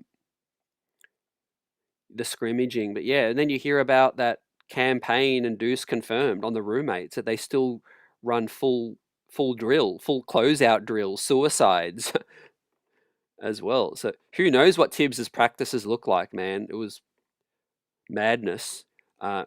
Let's next up. Players were also surprised that they didn't work on specific end game situations during the season, which is something that most teams need to do. They found it strange that the coaching staff didn't go over those situations during practice. Right. You're talking about practice. I mean, yeah, I understand there's not much practicing during the regular season, but at least do some run-throughs, late game scenarios, clever little decoy plays. I mean, we saw some glimmers of like Brunson off the ball in the Pacer series, and it worked. Like, let's highlight some strengths of our guys. Cat and Hart are great at getting downhill. Why didn't we run some trail plays for those guys with Brunson in the corner, off ball? Now, we really do need more playmaking. I get it. Guys that can read and react. Like Tibbs' system is all about reading and reacting to the defense, but you gotta bend the defense first. You can't just react to what the defense is giving you. You got to put the defense where you want them to be sometimes. So Tyler Kolek, one of the most gifted readers and passing passes in the point guard spot that we have. He didn't see any minutes. Deuce McBride, we know, bless him, is not a playmaker. More of a off-ball wing, a scoring wing. Are these reasons to fire Tibbs? Probably not, but the players involved question the approach. Again, I don't know if these critiques were raised during the meetings with James Dolan, Rose, and whoever else was in the room. So, look, phenomenal insight. Obviously, there was going to be, some dirty laundry that's going to come out when a coach gets fired, right?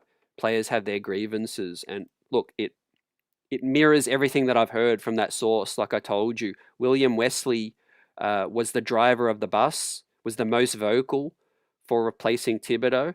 And he also, with his player relationships, he was very effective, I will say, in terms of rallying the players' concerns. I think that's the best way that I can phrase it, fam. With obviously, I'm receiving second, third, maybe fourth hand information, but it does line up with obviously all of this, that with the players' opinions coming out so strongly, that obviously William Wesley and his player relationships was key in rallying their concerns to Leon and James Dolan inevitably. So is it overly concerning? Like, I don't see any locker room malcontents, but dare I say some of the expendable players I think will be out of here. When I talk about Campaign, talk about Precious Achua, maybe even Landry or Delon might not be back. Like I said, if Leon and that field there's real concern with OG or Macau, they'll find them a new home. I won't be surprised. The public says, what if D Book forced his way to the Knicks? Would you trade for him?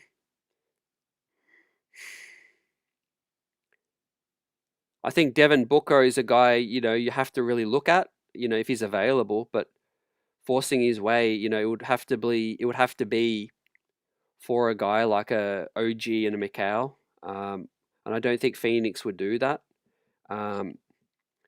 Probably going to have to be Cat going out in that deal, in a 3-team deal or something, but Phoenix would have to be getting a lot more parts. So yeah, I'm kind of past the D Booker thing at this situation. I don't see it as being very realistic right now. Maybe in a few years, if things open up a bit more with the roster, we'll see how that plays out.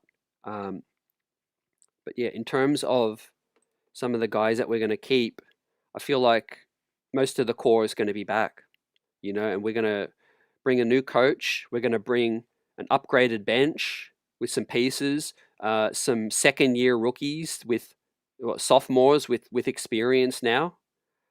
One or two of those has to take the next step. I think that's really key, right?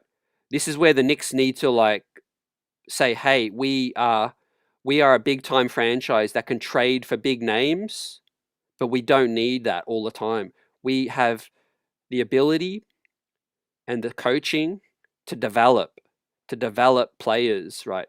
It's hard to win an NBA championship without developing at least a group of core rotation players. Look at Indiana right now. Look at OKC, right? The Knicks can't continue to stumble upon, teams trading us players. They can't continue to luck out and hope that a Jalen Brunson forces his way to New York, or that Mikal Bridges is connected via Villanova.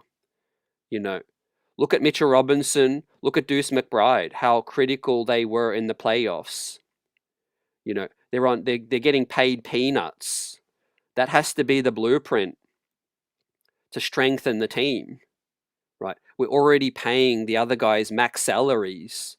Now is the time where the New York Knicks need to make Pacome Dardier, a real factor, a rotation player, Ariel Hukporti or Tyler Kolek. Otherwise, we're just drafting for the sake of it right now. We're just drafting for no reason, just to recycle these names and send them back out and, in another trade, right? So now's the time, man. We don't have many firsts until, we get a few back.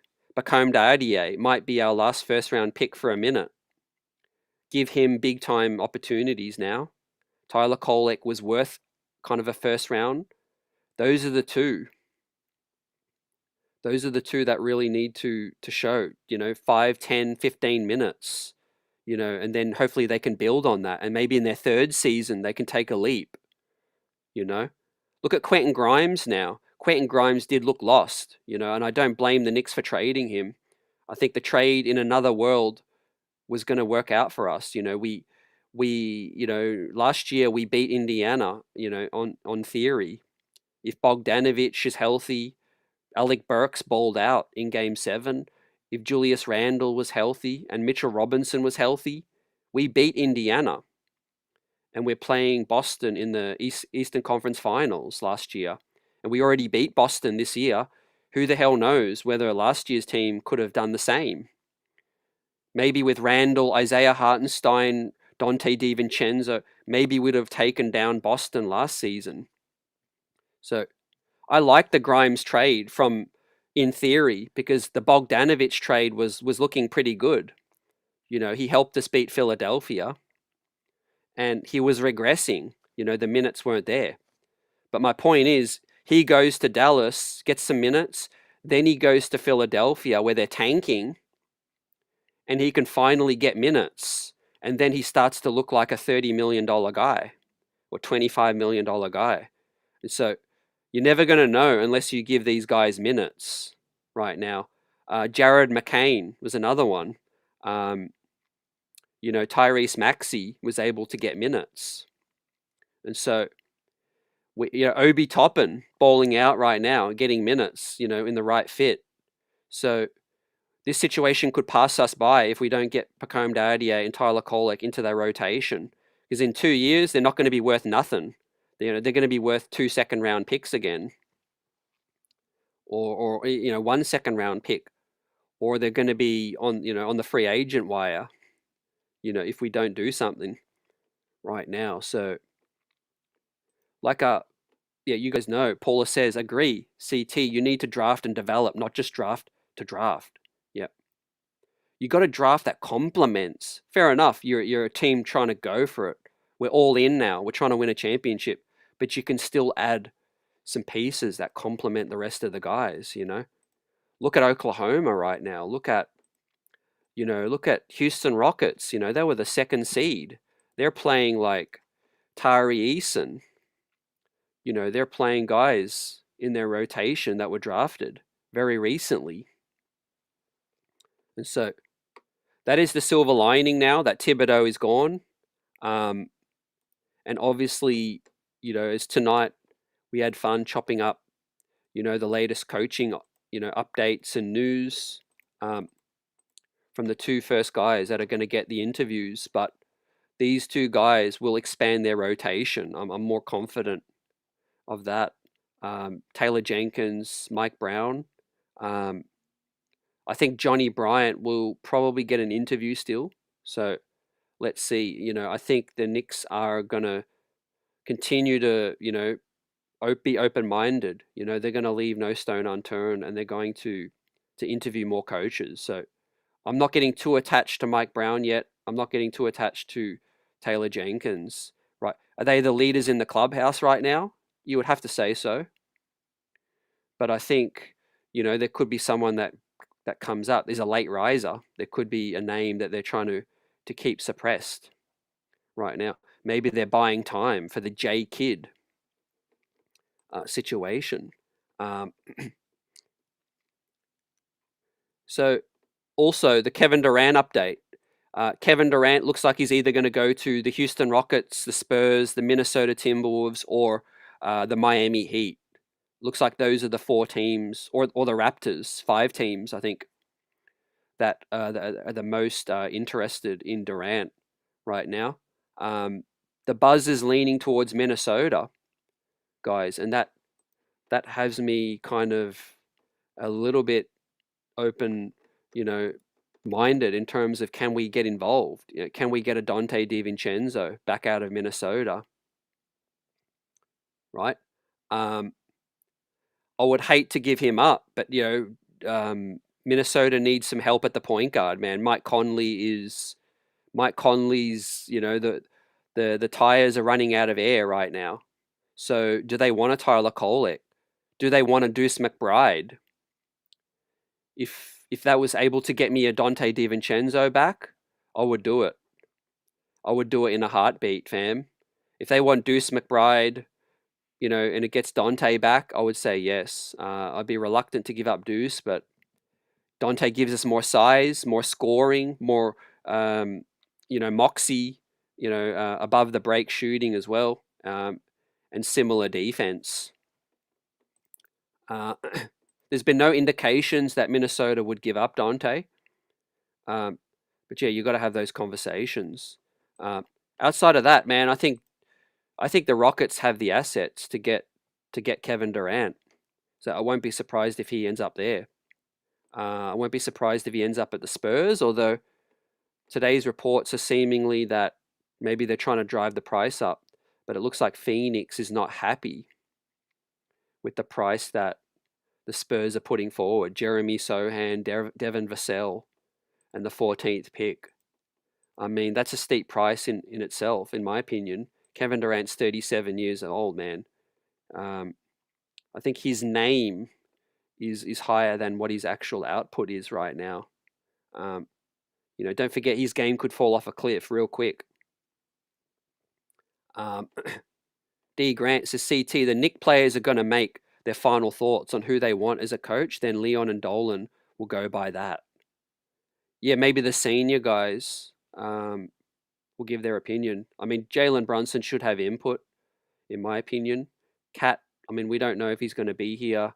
He's only been here 1 year, but understand maybe Hart, McCall might have some input as well. Dirty says Minnie wasn't on Durant's final wish list. Yeah, I'm not surprised. Minnesota is not exactly the most desirable location. I think Texas, the teams out in Texas seem to be, his most preferred options. But when it comes to Minnesota, I think that's the best fit. Like Anthony Edwards needs some help, like in terms of creating off the bounce. It kind of saw a little bit of that with OKC last night, when Shea is not, able to penetrate.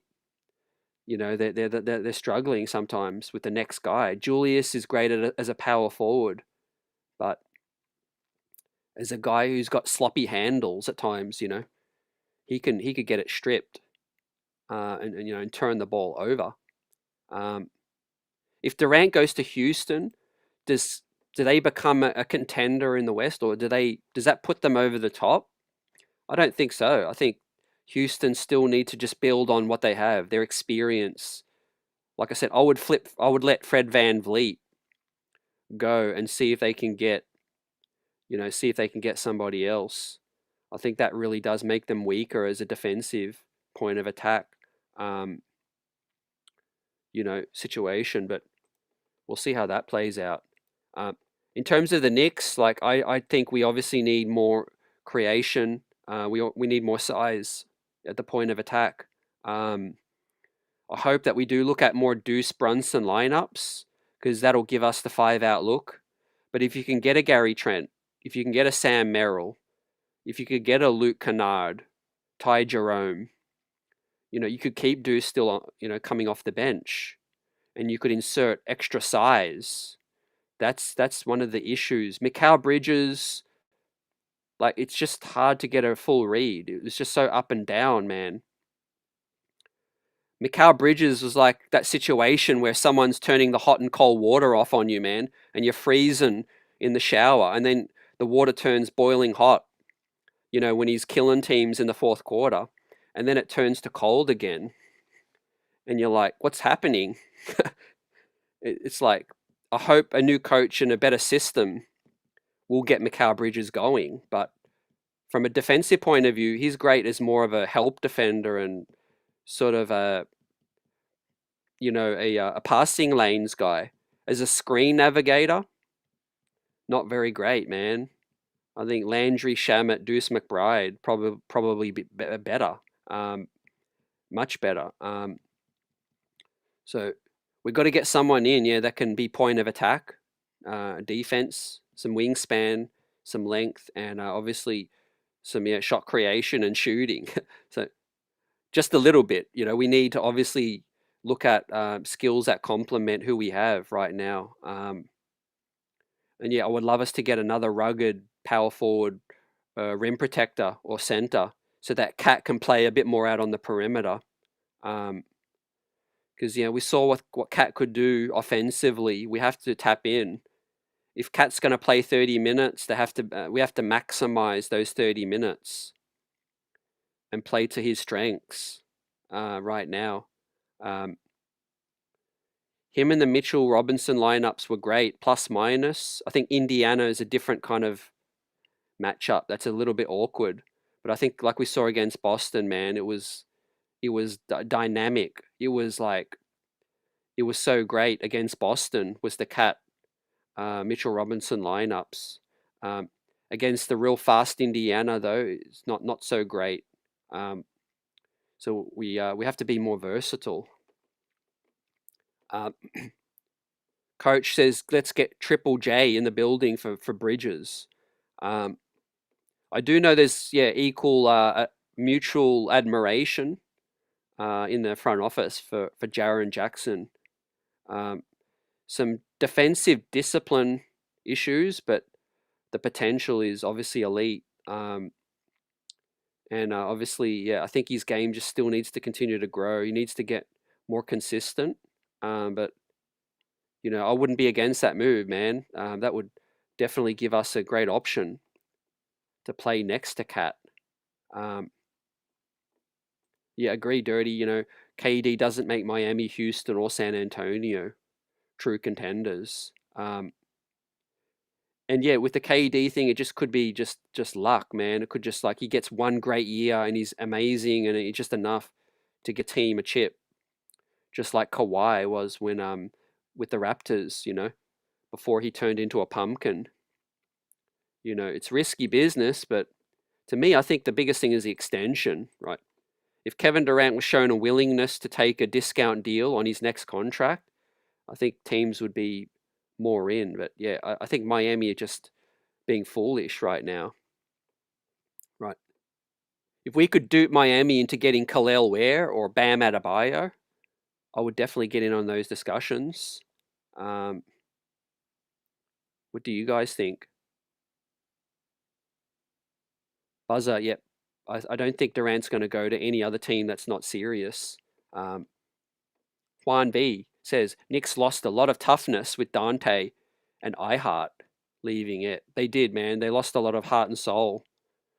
Frustrated about Isaiah, but Dante, it was out of his control, So, I do hope we do right by getting Dante back. I'm not a romantic person. It's just the fit is just so great.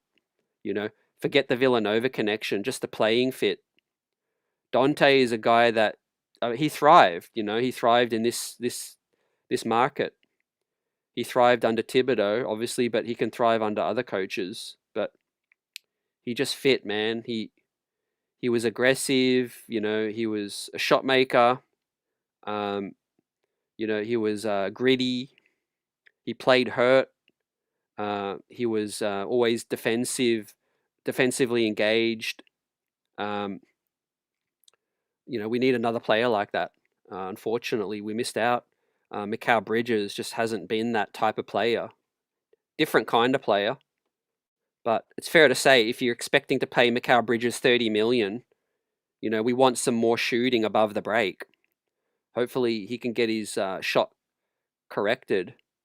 Hopefully he can get his shot corrected. We can play more of those 5-out looks, but we can get more out of Mikal Bridges. I'm definitely okay with keeping him and paying him an extension because I do feel like we can get more out of him. It might just be lineups without Brunson. He might just have to take on that mantle of being the league creator.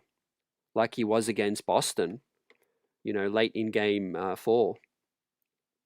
So yeah, man, the Knicks coaching search, right? Obviously, it is heating up with Taylor Jenkins, Mike Brown getting formal interviews next week, and we'll obviously hear a lot more about how things go. We'll hear some other names. I mean, this thing is just getting started, ladies and gentlemen. It was fun to chop it up tonight. I'll aim to put the latest reports and updates in the comment section until the next time we come on, which will be anytime major breaking news. Otherwise, I'll look to come on Monday night, Tuesday night again, and talk about the latest with you all. Salute to Knicks Nation. The best chat in the biz tonight showed out. Appreciate you guys all, and everyone checking this out on replay. Smash that like button and subscribe to the channel. Got some guests to come on as well. We'll talk about the draft. We'll talk about the Tibbs situation. Been chopping it up with our guy EJ. EJ sends his regard to everybody. Looking to get EJ on and chop up after the finals are finished. So hopefully we can chop it up with EJ after the finals. And an NBA champion has been crowned, man. And with that, I mean, what are your predictions? 2-2. I think it's a fair reflection of where the series has gone. I think Indiana definitely have shown that they can win this championship, and they can win any game in Oklahoma. So I think it's going to be up to Oklahoma's mentality. This is where this young team is going to get tested. Well, it has been tested like never before, and they almost choked last night, but Indiana choked late in the stretch, down the stretch, and I feel like Oklahoma deserves the edge because they got 2 games on their building. I think the crowd. I think if they can just get great performances from some of the role players, and they've got to shoot better, obviously. And I think Oklahoma need to get it done, man. No Pacers, man. I can't believe if the Pacers end up winning it, but fair credit to them. They're right there, man, and it just changed the way maybe the rosters get built now with the NBA. They nailed some draft picks. They nailed the Obi Toppin trade. They got some great role players. They nailed the Siakam trade. They drafted Miles Turner as a homegrown. They kind of done a bit of everything, man. They sprinkled all of the ingredients to get to where they are. So did Oklahoma. And with that said, man, happy Father's Day to all the dads and gentlemen out here. Salute Buzzer, Paula, El Tango, AP, Michael Drake. Let's go. Coach, Dirty Dancer, D Grant, and everyone else, Paula, that came through the building, DePublic, Juan, and Official Payback, Darren, what's good? We'll see you all on the next one, right? Be well. Peace.